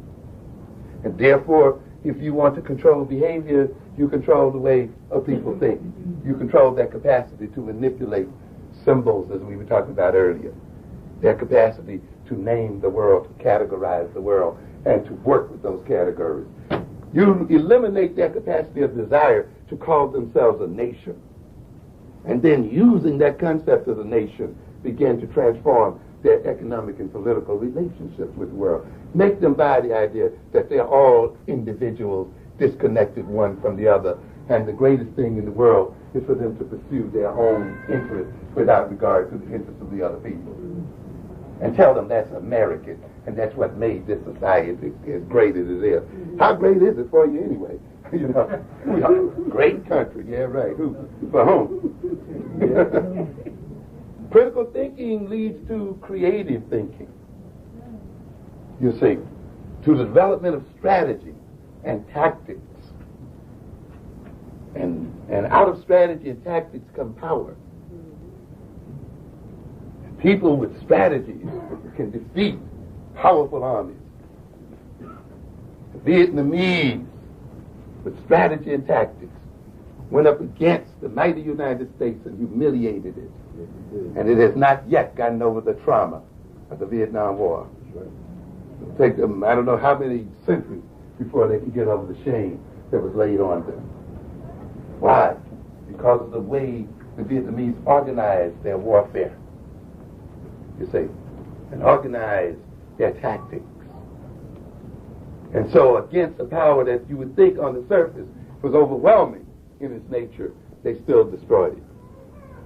This is why, again, African ladies and gentlemen, don't be frightened by the apparent power of the European, because you have a greater power here if you can work the kind of strategies out and the tactics out. Strategies are great means of power, aligning people in a particular sort of way. You saw it down in the South during the so-called Civil Rights Movement. The all-powerful South. Black people riding the back of the bus and all the rest of the stuff. Into the amazing door. When those people decided that they would align themselves in a particular way. They didn't get any increased money. They didn't buy any increased guns or anything like that, did they? They say, we will all walk. Yeah. We're not going to line ourselves on the bus seat by seat. We're going to walk together. And then what? Transform that situation. We're going to stand side by side, shoulder to shoulder, and just march down the street. Understand? Align themselves. That's where power comes from. Alignment. People who act and relate to each other systematically against what you would think was a greater power. We're going to lay down in front of the door or sit in the seat. We're going to withdraw our money. Look what happens. Societies are what? Transformed. Why? Because of strategy, you see, and tactics. And therefore, on the surface, people at one point would not have believed that this was possible, given all the power of the white man. And yet, it was transformed. This is the source, you see, of power. This is what comes out of analysis. You see, a development of strategy, a development of tactics, which allows you then to turn disadvantage into advantage. Tell me what to do with my money. You know, they think they're exercising freedom. And what they're doing is buying their chains. Yeah. The scientific method is a way of thinking and of analysis. And you see the nations that have developed that method and use it over and over again are the nations that are on top of the world today. In other words, then, ladies and gentlemen, thinking is a form of power. It's a form of power. It enables people to do things. It facilitates behavior. It facilitates man's capacity to adapt to the demands of his environment, and it facilitates his capacity to adapt the environment to his demands, to transform the world. Through thinking, man not only transforms the environment and the world, but through reflective thinking, meaning thinking on his own thoughts, thinking about his own thinking, through reflecting back upon himself, he can also do what? Transform himself. So thinking is a major power that transforms the outside world and transforms the inside world. And makes it possible then to convert those worlds in the interest of man. That's why people don't want you to think. That's why they want to control thought. That's why they want to control newspapers, control education, control radio, control TV, control certain skills, abstract thinking, conceptual thinking, analogical thinking, and all the other forms of thinking. Because without these, those people who have not gathered these things are people who are unlikely to have any major impact or transforming impact on the world, or who are not going to change the power relations between themselves and other people, who cannot adapt their own environment to their own use. You get then a bunch of Africans with the kind of wealth that they have, but because of the underdevelopment of thought and consciousness, they're unable to transform that wealth into wealth for themselves, even when it's handed to them by nature itself. Therefore, you see powerful nations and powerless nations thinking in different ways. Yeah. And that's why, ladies and gentlemen, you're going to have to look at the way we think as a people. There's a psychology and politics of thinking. If thinking is power, and people want to maintain power over other people, then they must maintain power and control what? Over the thought. Over thought. Culture is a way of thinking. Yes. Not just what people wear, what people eat, and so forth, but it is a way of looking at the world, a way of comprehending the world, a way of interacting with the world. It reflects the way. It is a way of thinking.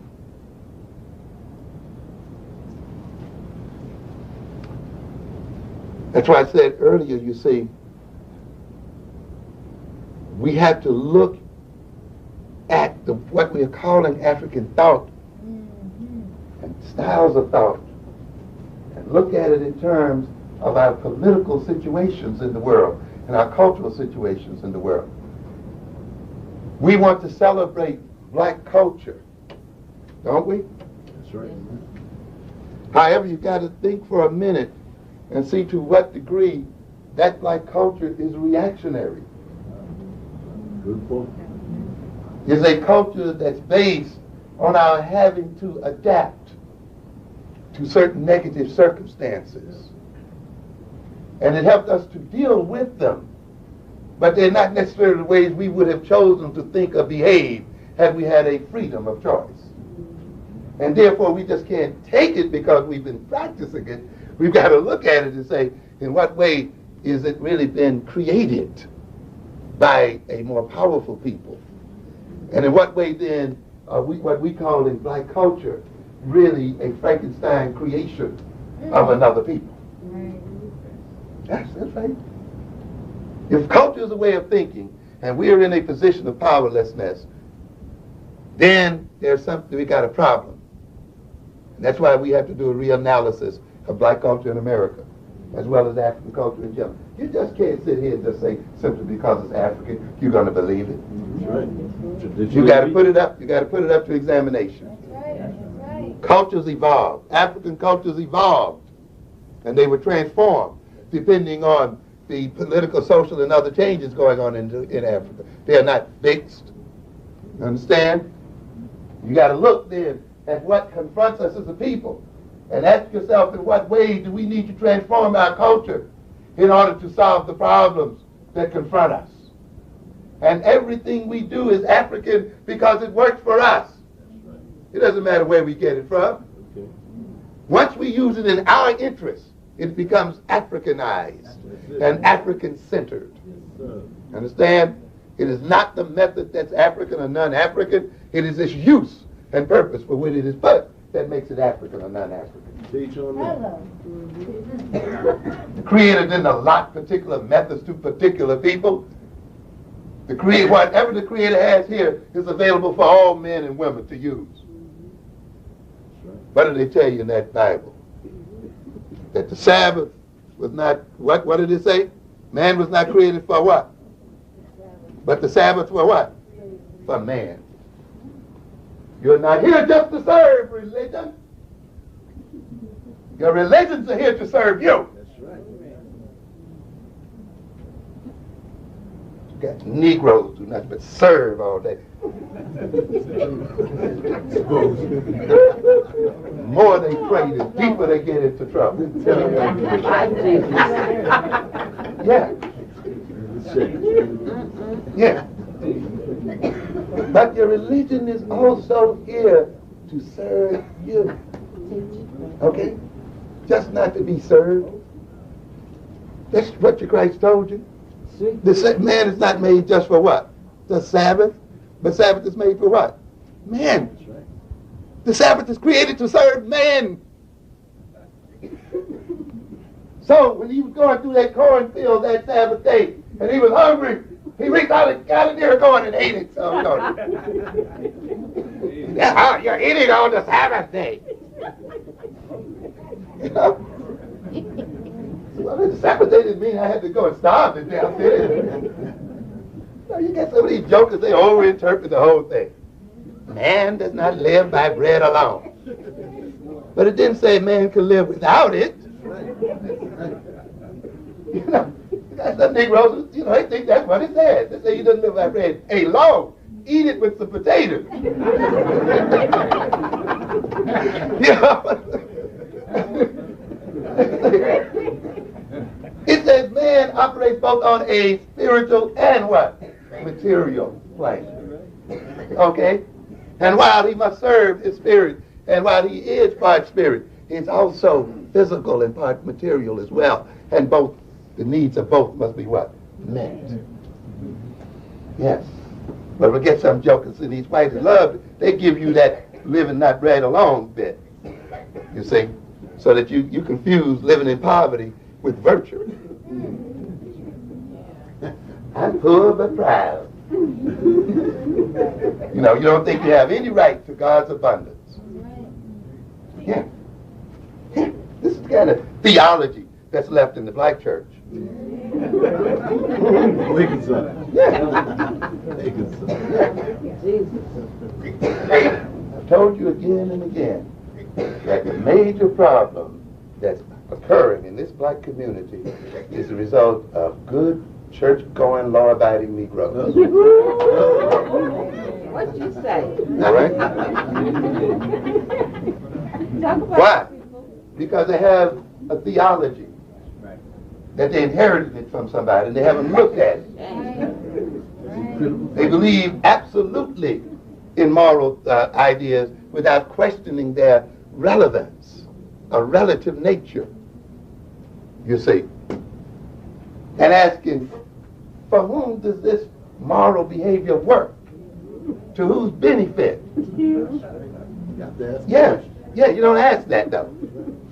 We don't ask that. We just say, be good, for goodness sake. And produce more evil than the law allows. What's going on? What's going on here? Salad. I belong to the church. I have nothing to do with politics. All moral behavior is political. That's right. Whenever you decide to behave in a particular way, you are making a political decision. For sure. That's right. You're behaving in a way that benefits somebody and works against the interests of others. I don't care how good you think you are. It still has an effect on the world. Every moral decision is an economic decision. Yes. If you decide to wear only white, the people who are selling colors are in trouble with you. If that's what your moral religion demands, right? Says only wear white. Good. Okay, there's no problem with that. But you also, in following that moral rule, have made a what? An economic decision. Those people who sell multicultural clothes don't have you for a customer. You don't get it. You see what I'm saying? So the idea that you can obey a moral rule and not have any political, economic effect on the world is crazy. But we are taught that kind of thing as African people. That we can engage in moral behavior and not have political and economic effects. And therefore we're so busy praying and being moral, not realizing that that behavior is having the political and economic effect of economically impoverishing the black community. I don't see color. They got you going with that one. You think you're holy. You think you're holy when you don't look at color. Even though God gave you an eyeball that is based on what? Color. And color discrimination. Yeah. You're not like an animal only seeing black and white. You see color. There must have been some reason then that we see color, huh? You complain about these kids. Realize this, that these children are living in a world not of their making. They didn't make this world. We made it. We made it with the decisions we took in the 60s and in the 50s and in the 30s and the 70s. We adults, with the decisions that we made, created the kind of world that they exist in today.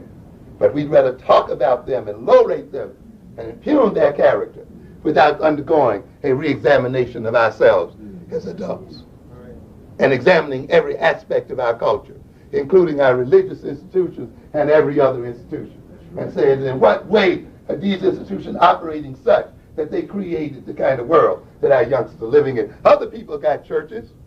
Why aren't there people, they're praying to Jesus, or they're praying to something. Why aren't there people living the way we are living? Apparently they're not making the same kind of prayers or relating to Jesus in the same sort of way. And even your Jesus told you it's the way you pray that gets you where you're going. Not just praying, right? That's right. Yeah. You know the devil knows the Bible. What can I tell you? You got to understand it. Look, if it's ours, if you're going to believe it, good, that's all right. But you got to look at it. You got to see what's going on. So, thinking is power. Thinking is power. But thinking is social in that the way people think can be socialized by what they believe, by the values they have, by the experiences they've been through. Thinking is related to your social position in the world. And what you will find then, you will see people over time adjusting their thought styles to the social role that they play in society. Therefore, if they are people whose social role is one of engaging in concrete behavior, servant behavior, secondary behavior, they will tend to think concretely, non-abstractly, very practically, very functional, you see. Because this is their role, to be what? Functional, to deal with very practical things, to be just very hands-on, to what? Follow orders, not to create orders, not to plan the world, not to organize the world, not to control the world. They leave that to the other folk. They're merely waiting to be told what to do. So they develop a passive intelligence, you see, not an active one. and therefore then their role and their position in the society creates a thought style. That's why you got to be careful when you talk about black thought styles. You understand what I'm saying? You got to look and see to what degree those thought styles have been created as a result of our experience in America, as a result of the fact that we have not been permitted to undertake certain kinds of responsibilities in America and to be in responsible positions which requires different types of thinking.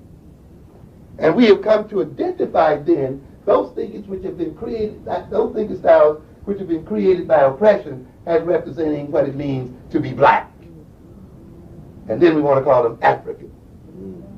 We're in a situation where we have not yet decided to take full responsibility for our future, which means the ability to abstract ourselves from the present, to detach ourselves from immediate concerns, and to project our thoughts into another universe, disconnected from the immediate. You see? And manipulate symbols that are not directly related to some object we have in our hands or to something that's right in front of us. That may not be an object at all. That may just be really a manipulation of symbols alone and pure. And then, through projecting into that future world, coming back into the present and reorganizing the present as a way of realizing the future. You see? But when you leave that responsibility to another people, then you have no need to develop those abilities.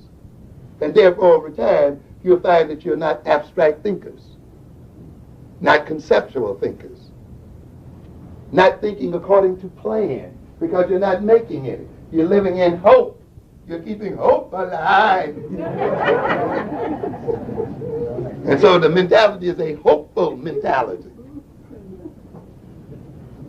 When people don't have enough confidence that they can take charge of themselves and determine their future, take responsibility for their future, they become sentimental. They start looking for messiahs. My prince will come. You know, we're going to be rescued by some outside force. Because, and we get into that. So again, we have no need to develop ourselves for our mentality, for our mind, or develop ourselves socially to achieve goals. We are just waiting on the Lord. You know? Just sitting there waiting. That's all. Even though the Lord said, you don't have to wait, I gave you a brain. Use it. Yeah. The abilities don't develop. And this is what's happening here. When you don't have self-confidence and are not determined to take charge of self. When you let another people take your history away from you, so you have no sense of the past. You don't know how you got in, why you got in, and on top of that, you don't care.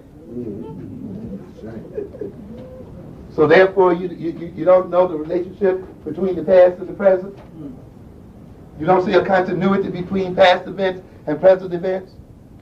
You can't locate yourself in space according to these two coordinates, the future world and the past world.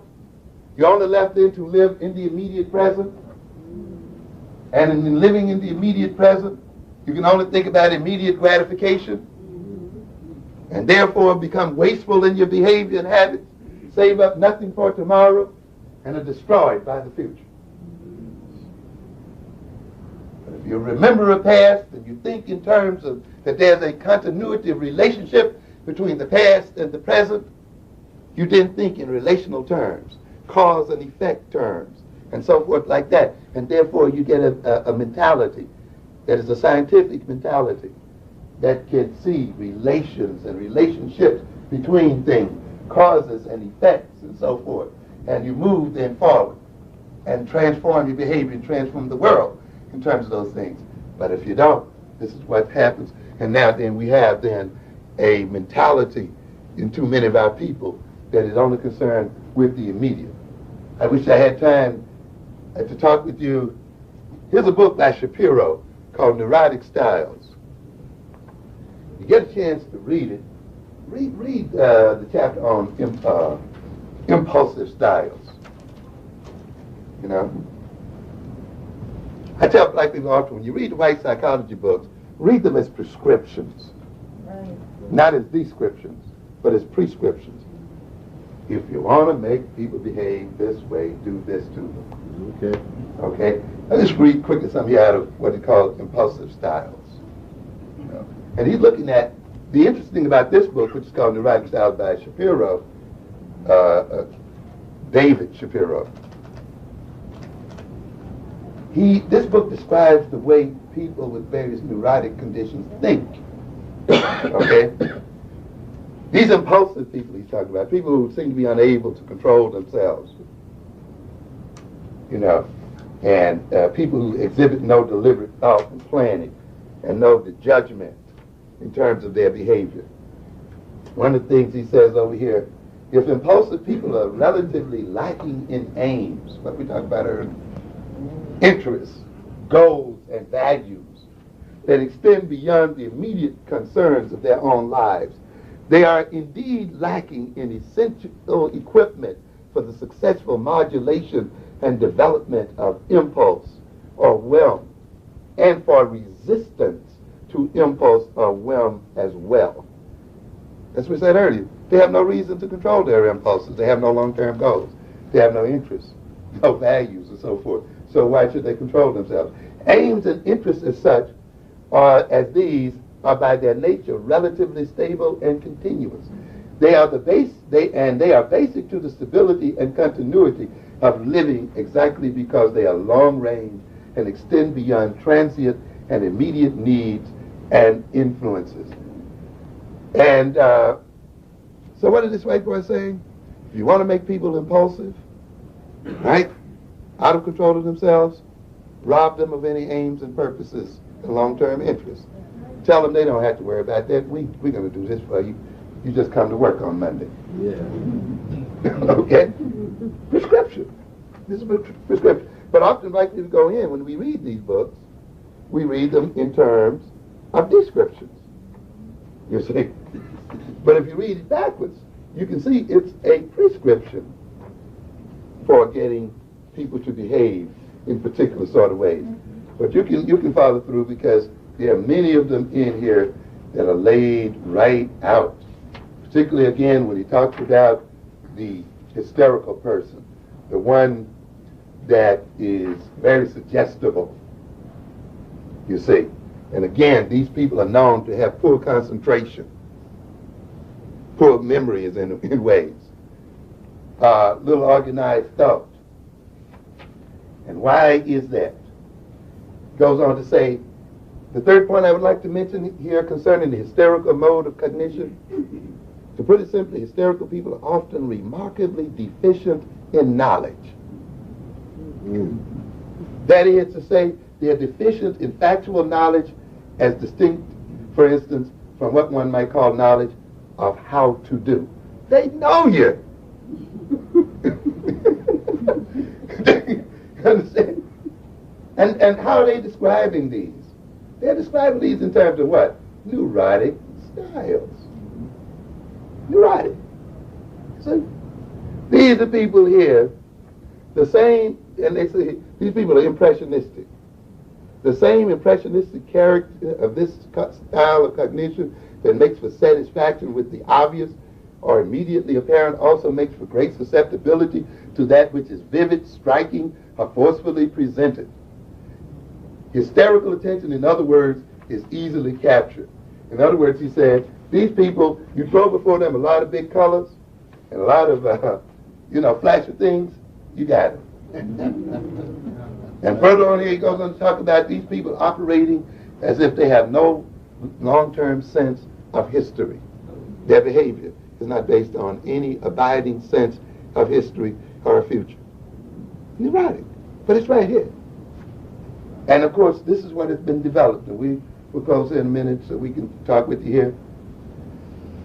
In other words, then, and if you read A.R. Luria's book, what is it, Culture and Cognitive Development, you'll find something very interesting in there when you see some Russians who lived in particular cultures, feudal cultures, and look at the way they think.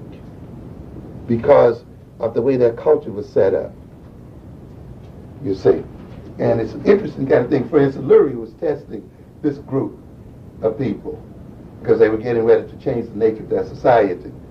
And these are grown people. Here's a guy here, Rahmat, age 39, peasant here. They showed him a drawing of a hammer, saw, log, and a hatchet. Okay?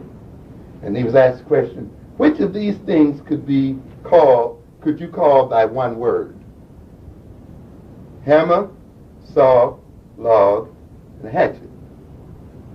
Which of these things could you call by one word? You see, we're talking about now what?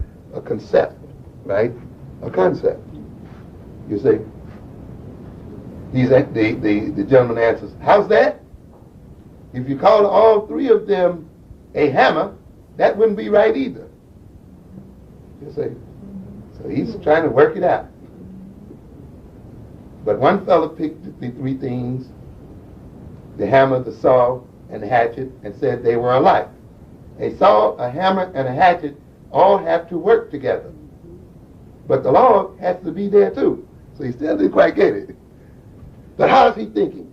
Functionally. You see? Because, I mean, the world that he lived in didn't require that they think any other way. You use a hammer to nail things and a saw to cut things. What are you talking about? How do they go together? You see? And he goes on, but why do you think he picked these three things and not the log? The other one answered, probably he's got a lot of firewood. But if we'd be left without firewood, we won't be able to do anything. The thought child now is gone. So I'm talking about white folks. I like to get off. Sometimes it helps, because we think black folk, and get off the subject here.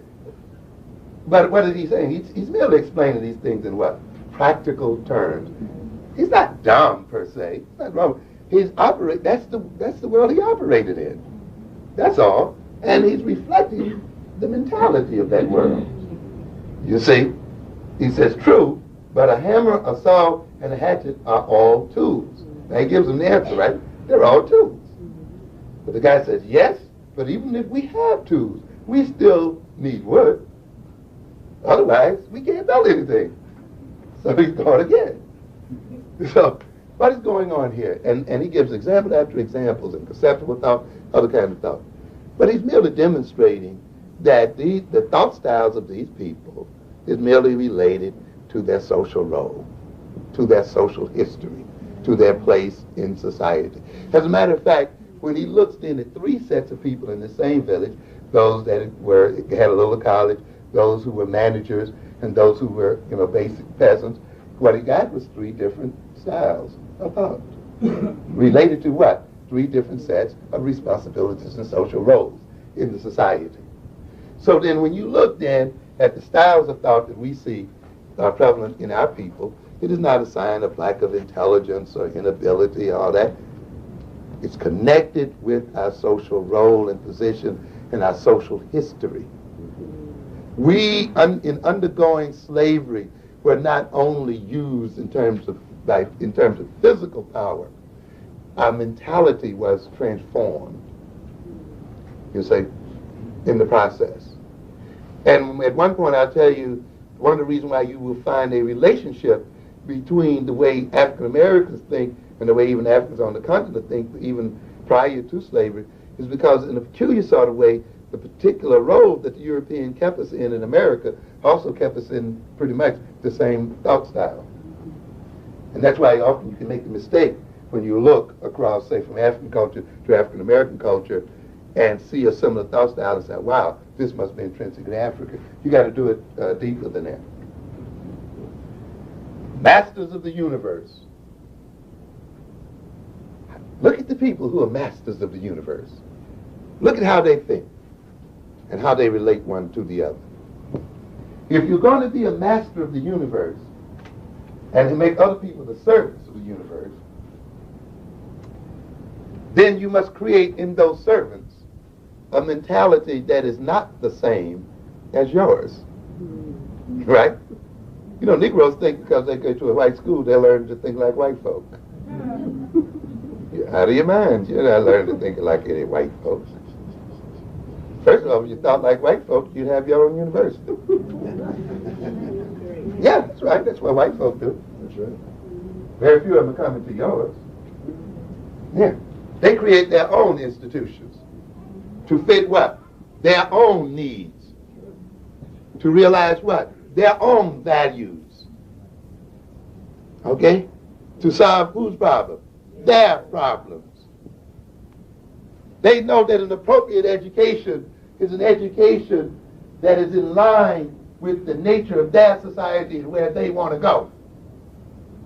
The major function of their universities is to prepare a workforce and to prepare a group of people at state expense to supply private enterprise and to meet the needs of the corporate culture. You see? And when they see that that corporate culture needs to be changed to compete against other people, they change the courses in the degree programs. So you look at Business Week in February, they're talking about the virtual corporation. This month, they're talking about the horizontal corporation. And they're talking about what? Retraining and reconstructing. Because they realize now that the major advantage in the corporation is not its finances, but the way it is organized. And they were defeated by the Japanese in many ways because of the way the Japanese chose to work and organize their industrial machine. And therefore, they are reconstructing the organization of the workplace. They're calling it re-engineering, downsizing, and all of these other things. And the business schools and the professors in the business schools are writing the books and teaching the people to fit into that structure to solve their problem of not becoming economically defeated. That's the way white folk think. Now the Negro looking at his situation, his economic situation, and seeing his real position in the world, and says, we got a problem. We have too much poverty. Our families are falling apart because we cannot employ our people. We got drugs and crimes because we don't control one legal economic niche in America. The only niche that's left over for black people is the dirty work of the society and the criminal work of the society. We want to transform this. We let all other people monopolize our economic system and our internal markets. We do not own a good percentage of the American economy. We are not engaged in a Pan-African economic system. Other nations are forming whole systems. The Asians have a full trading system, which will ultimately come to dominate the trading systems of Europe and the United States. It is inevitable. And yet we think that white people are going to rescue us. The whites are forming in Europe their own economic community. The United States is forming a relationship with China and Mexico. Not a single Caribbean country is included in the deal. Not a single African nation is included in any regional organization. Every one of the African nations are being cut out of regional organizations. What do you think an agreement is? It is a club. It is a means by which people who belong to that club give each other privileges that they do not give outsiders. And so the United States will trade with Japan and give it breaks that it will not give Jamaica, that it will not give Trinidad, that it will not give Cuba or any other nation outside of it. Do you understand what we're saying here? Yes. Break it down. The Asian nations giving each other privileges, run by Asians. They are called in the next century the Asian century. They don't even need United States money. They got so much money. They don't know what to do with it. Billions of dollars. Clinton went over there to lick their butts to try to get in on it. Run by whom? Multicultural businessmen? No, by the ethnic Chinese. That's right. No white man in on it. When you look at real history, you're not going to find any multicultural nation. You're going to find nations who are controlled by their ethnic group. When Europe is in power, you see it controlled by whom? European males, white males. When the Asians move into power as they are, you see it controlled by whom? Asian males. You understand what I'm trying to tell you? But the Negro is waiting for the great multicultural time in heaven. You understand? This is crazy. That's not the way the real world operates. People operate based on ethnicity, on commonality of culture. Okay? The Japanese operated in terms of their Japaneseness. The Chinese in Chineseness. The white in whiteness. And the Negro wants to be with everybody. And consequently, he's left out and it's nobody. We got a bunch of old Negroes there tonight. This is above race. The only reason why it's above race is that you can't afford to remind them of your race if you're going to get in. Because one thing about these groups, they're homogenous in terms of ethnicity. And they're generally also homogenous in terms of gender. That's the reason why they keep males of different ethnic groups out, and so far they've kept females out. I'm not approving this. This is the way it works, people. This is the way it goes. Okay? And so for a Negro male to get in there, he has to keep reminding them of what? I'm not different. Because he knows if they say, this is a Negro, they ain't going to let him get in. They'll make him vice president of special markets. That's right. When they let you in, then they're going to put you on the periphery. So you're in, but you're on the edge. Yeah. Negro markets, you know. That's what it's about. Yeah. Because the central ethnic group of males is going to maintain and dominate that power center. Okay? The Chinese are doing it, everybody's doing it. But the Negro, why? But they give us that so that we can be sucked up and used, you see. Now what am I saying then? You look at the economic situation here. Africa is being completely shut out of the market. Reading here the other day about foreign direct investments going across the third world. Africa hardly receiving any. We sit here as African Americans, calling ourselves citizens. Africa is overloaded with debt. Africa will never get out of this place if it cannot pay those debts, if those debts are not knocked out. It's got more debt than it can ever pay. You see? And the United States sits in the world courts. Even the other Western Europeans are saying, look, why don't you forgive this debt so these nations can grow and develop? Reagan sat right there and said no, and it's still that situation right now. But they forgave the Mexican debt. They forgive the debt of Brazil. They forgive the debt of Argentina. They forgive Egyptian debt. They forgive everybody's debt but African debt. And yet, African people are the largest population in America, second to whites. Why? Because while we can march for South Africa and everything, and that's good, we won't also march and say, white boy, you are going to relieve these African nations of this debt so that they can use their wealth to develop and feed their people. But we're too busy getting Harvard MBAs that don't even talk about that. We're getting the white man's education. Because that's not the white man's problem. See, if you got a black MBA, that would be a part of what? Your problem. You'd do a doctoral thesis on it, a master's thesis on it. You see what I'm saying? You would look at it. But since that's not the white man's problem, you're not going to do a thesis on it. So the issue would be here, looking at our situation, how then must we reorganize our economic community? And once you start asking that question, you begin to realize that you need to build institutions over which you have what? Control, over which you are the certifiers. Screw the Harvard degree. It has nothing to do with it. The institutions that you develop must be appropriate to the problems we must solve. You understand? That's the way white folk do it. You see, it's not a mere accumulation of knowledge, a mere accumulation of skills. It is accumulation of skills and knowledge appropriate to solving problems. And it's an accumulation of knowledge that is relevant to those problems. We need a knowledge of what is going on in the African nation and in the African world. not merely in terms of history and tradition, but exactly what is the economic and political nature of Africa, what is the economic and political nature of African Americans, and let's see then what kind of knowledge and information and other things we need to develop to solve the kind of problems that both nations are facing as a people. And you need an institution that is built for that reason. That's right. Even black studies programs in regular universities will not do it. You got to come right up and have another thing going here. See, we have to understand this is what a people do. See, that's why I said earlier, equal education and all that stuff really is pointless.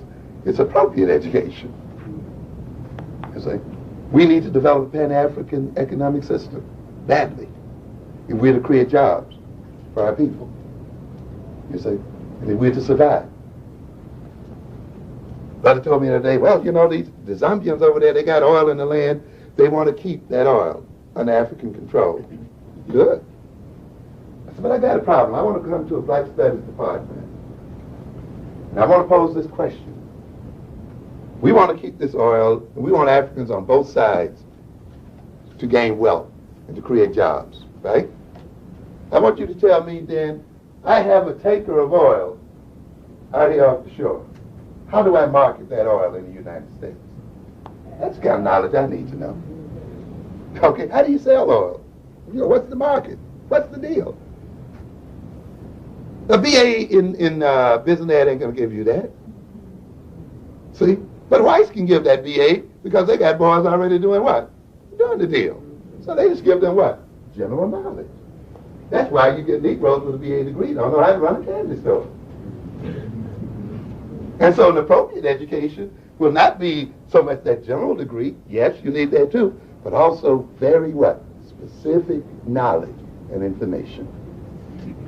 I want to know, how can I sell that tanker in the United States? Then I want to know, how the hell do I rent the tanker? Or how do I get it? How do I move it from the coast of Africa over here? What kind of insurance do I have to pay? What kind of other demands must I meet? Who can give me that information, African people? What institutes or institutions are available in the African community for those of us who want to do business so that we can use it? See, it takes more than studying ancient history, man, and heroes and stuff. That's a part of it, but you got to go deeper than that. See? You understand? Now, I got the ship over there in the Zambian coast or wherever. Now I got to ask what? How in the hell do I get it out of the ground? What is the engineering? What's the infrastructure? Are there highways there? What else has got to be done there? In other words, then I got to have three major sets of knowledge. Where is this being offered? The white boys don't have to offer it out there. They're already what? They're already doing it.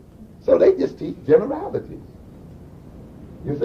And then when they discriminate against you and don't let you get those kind of jobs, you got an equal degree to them, but you don't have equal knowledge. You don't have equal abilities. It doesn't benefit. So Negro has been made to think that getting the same degree as white folk is equal education. You're crazy. That's not equal education. Education takes place on many different levels, not only in the university and the schools. The most important education takes place outside. It takes place by doing and being a part of something. So that these other ethnic groups, their kids can grow up in these grocery stores and candy stores and like a fish in water. They just learn to stock prices and do wholesale and retail and the whole thing because what? They're there. They're a part of it.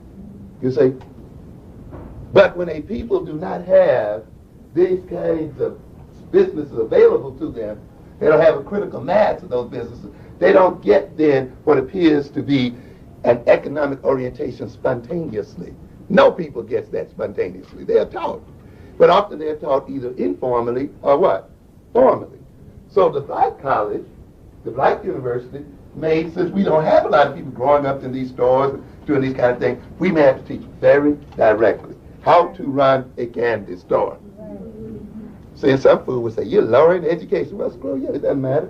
I'm teaching what? What I need to what? No. To do what I have to do to solve my problem. You see, but we let other people whoop us. Well, you know, it's not the same as ours. You don't have the same degree in teaching you. And, you know, we get all upset. And we wonder what's going on.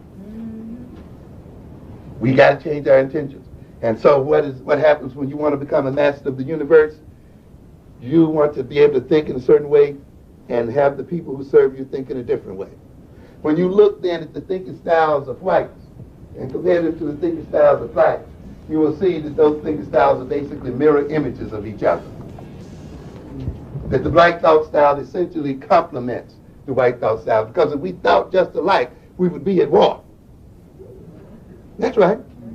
We would be at war. Because we'd be just alike. But it's because we're willing to serve and be on the job, and they're willing to own the job. And we made a contract with them around that situation. We're willing for them to own and control the world just as long as we get a good job in it. But if we thought like they, then we would want to do what? Own the world. Now that's going to cause a fight. All right? So to keep us from fighting, you said we love peace. We don't think about owning the world.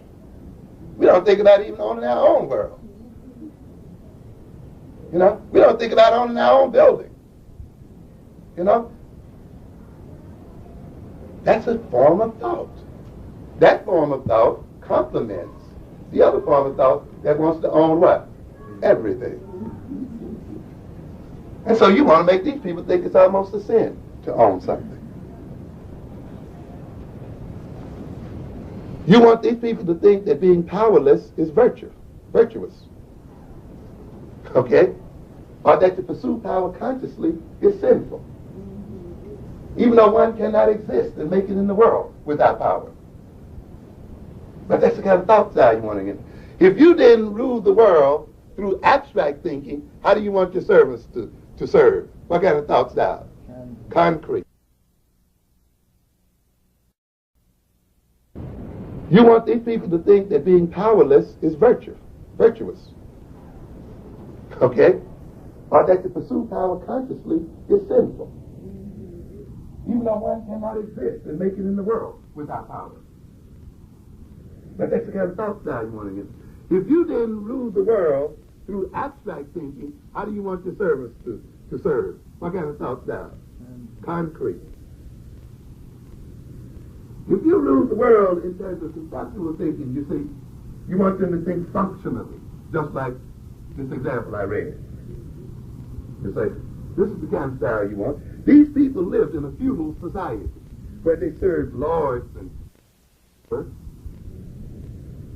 If one group loves knowledge and is curious, the other one must run away from knowledge and not be curious. And you can go right down the line. That's why they describe us in terms of what? Opposition. We're good, you're bad. We're cultured, you're uncultured. We're civilized, you're uncivilized. We're intelligent, you're unintelligent. All at one, right after the other. And this division of the world on their part, because they have power, means that they bring into being this kind of style in us. And once we accept this style, that we accept our subordination to them as natural, we then perpetuate the way the world is set up. So what do we say here then in the end? That if thinking is power, and if we are in the situation that we are in, as a result of the fact that another people have power over us,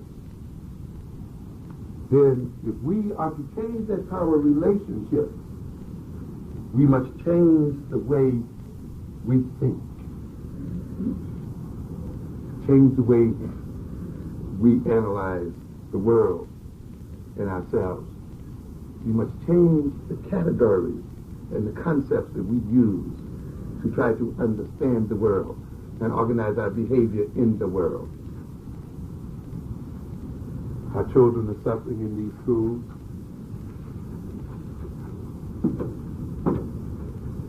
Why?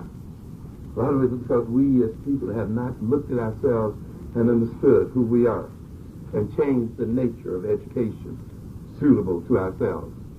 We've inherited an educational structure from another people who have a whole different psychology than our own and try to impose that system on ourselves.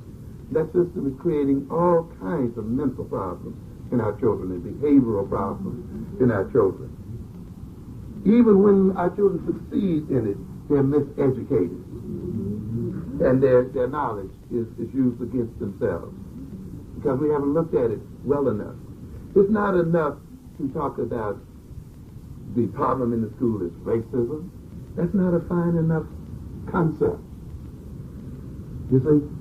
How does a racist teacher actually operate? In other words, you got to operationalize the concept. Do they have low expectations? Do they put less demand on the students? You see, do they teach under their ability?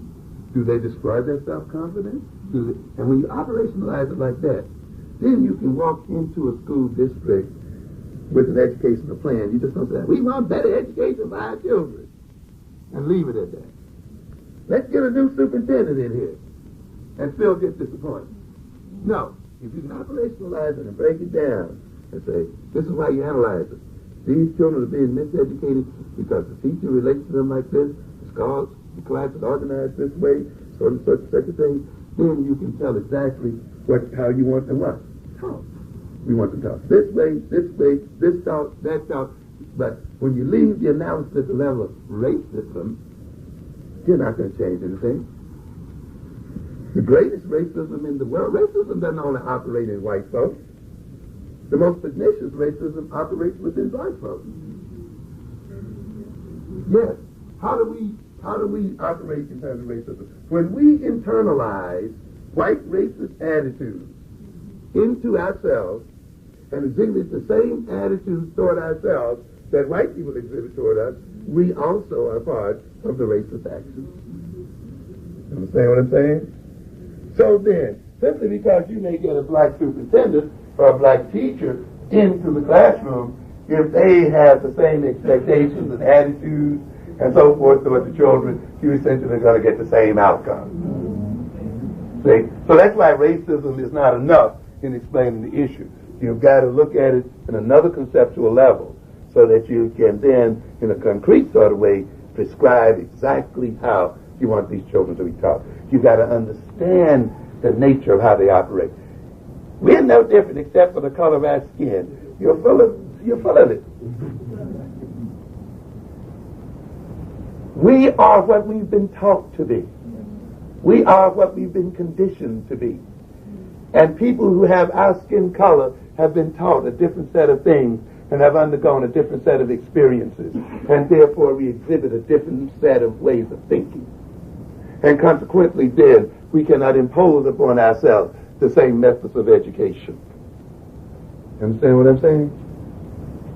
This is what we're talking about here. Black child comes into a classroom speaking black English. Nothing wrong with it at all. Nothing wrong with black English at all. Black people understand themselves perfectly when they speak it. The same way other people who speak their language understand each other. And the language is made first for people to use among themselves, not among others, but for themselves. Nothing wrong with it, except when we take it to the classroom and meet a whole different linguistic community, right?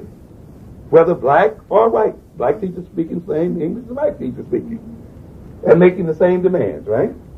Now, in the name of equal education, you say that they must be in the classroom the same amount of time as the white child. That's equal, ain't it? They got to learn the same lesson, right? But look at this black child for a minute. First of all, the child that comes in there speaking a language that's not only a means of communication, but is a means by which he identifies with his community and his people. They judge him by his language. If he came back the same day speaking like a white boy, he'd be in trouble. He'd be rejected. Probably be seen as feminine. And all these other things. So one of the reasons why he's not going to learn it, he's not going to see it back in the home base, because there are whole other social issues connected to it. Language is not only a means of communication, it is a means of social identification. It is a means by which people are accepted into groups and are seen as a part of a group. So you just can't say, speak it this way, and then return to your neighborhood and not have some problems. The kids are more intelligent than the teachers. So then you're going to get resistance because the child is unable to learn the language? Nah. Because he doesn't want to learn it in the way you want it, or to what? use it. Because there are other issues in that child's life that they got to deal with. The other thing is, here's a child coming in speaking like English, moves into a standard English class. That child must do two things at once that a white child doesn't do. White child comes in speaking the English spoken in the school and therefore learns, just polishes it up. This black child not only has to learn a new language, but has to do what? Unlearn an old one, suppress an old one, and do all of this while they're still going back home and living in the language community. Okay? So they are undergoing two different learning processes, and one is in a more difficult learning process than the other one. But in the name of equal education, you give them exactly the same amount of time, exactly the same kind of class, you treat them exactly the same way, and then when one comes up not scoring as well on the reading or the writing exam, now you're ready to call them language deficient. Okay? And then on top of that, when you have to give them extra time to learn the language, you want to call that remedial reading. And stigmatize them further, you see, and destroy their confidence and destroy their self-image. Why? Because you have not performed the correct and appropriate self-analysis on your own history, on your own mind, and gain self-knowledge through using analytical thinking so that you can understand. And therefore, if you understood it, then you could change the nature and the time unit of the classroom. And so let us make the time appropriate to the kind of learning that the child is undergoing here. It's not remedial learning. It's not extra time. It is what? Appropriate time. So if they stay in there an hour, simply because some white child is sitting in the class 45 minutes, that's not your problem. It has nothing to do with inferiority. It has nothing to do with lowering the standards or any doggone thing. It has to do with doing an appropriate job, knowing based on what? Appropriate knowledge and analysis. That's the reason why when you engage in analytical thinking, you must begin first by gathering relevant information, and a lot of it. You got to do that.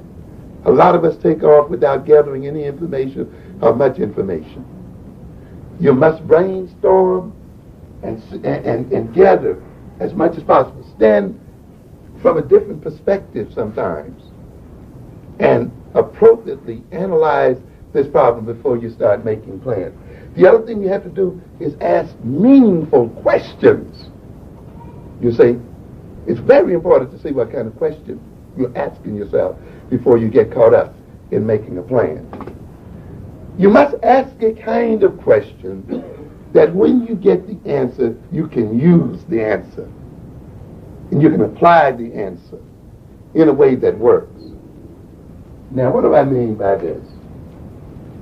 You can say, well, we're in this condition we're in because white folks hate us. All right. You can work it that way. That's your analysis, right? Now, given that answer, what will be your solution?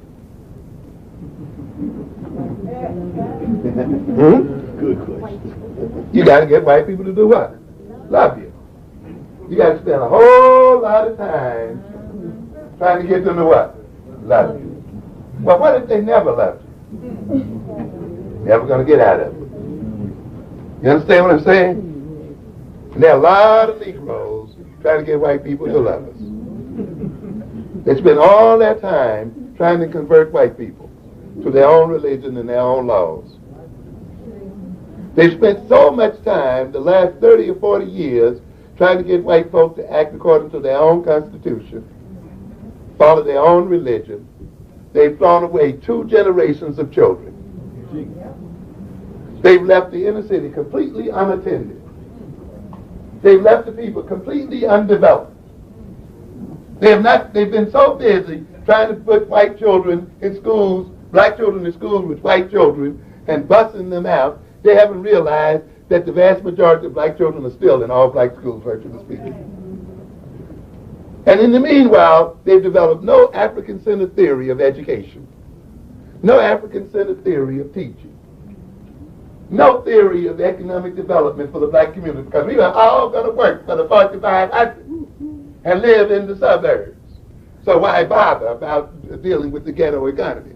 As a matter of fact, dealing with the ghetto and the inner city economy means that we're engaged in self-segregation. Isn't that what we were told? And then we woke up one day and found that the whites all had moved out of town. Took their factories with them. Took their jobs, and now they're moving them even out of the doggone country. And now we're wondering why we are in the trouble we're in. Why? Because someone made the incorrect what? Analysis. And used the wrong conceptual tool. You see, read an incorrect history, developed incorrect and inadequate knowledge, ran away from reality. And now reality is hitting us in the face every time we walk outside of our home and we can't walk the streets and we can't feel safe. Why? Because we've analyzed our problems in the wrong sort of way. There are other ways of analyzing the situation that we're in other than white folks don't love us. White folks have stereotypical views of us. White folks don't have knowledge of our culture. Once they learn that we were Egyptians and they love Egyptians, they'll love us. You wait for that day. Yeah? They don't realize the contributions we made to America. All right. Yeah. Okay. You think that knowing that is going to get you in? You got another thought coming. You think a white man is going to give you his wealth because you contributed to America? He just said, thank you. Keep it. Yeah. Won't even say that, right? Let it go. We got a lot of Negroes who think when they finally teach white folk the truth of African history, they're going to change. They think white folk are in the position they do because they are ignorant of us and ignorant of our history. And so when we give them their multicultural knowledge, they're going to give us their power and benefits. Come on. Get a hold of yourself. This issue isn't about truth. This isn't about the absence of truth. For white folk, it's about absence of truth for whom? Us. Yeah. It's about what? Power. Power. A white man could think any stereotype he wants to. Believe any lie or believe the truth if he wants to. If he doesn't have the power to act on it, you don't have to what? Worry about it. Yeah. You see? But if you misinterpret this thing, why does the white man do what he does to us? Why? Because he what? Can. Okay? What do we say analysis means? Get into what? First principles. Because he what? Can. You know when you were a kid, why you hit me? Because I wanted to. Because I can. That's it. Okay? And in the end, that's it. Not because he hates, not because he stereotypes us, not because he doesn't understand we were Egyptians, not because he doesn't understand the contribution he made, because he what? Can. Because he has what? The power to do so. And so the basic deal is then, if you want to end what he does, you have to end his power to do it.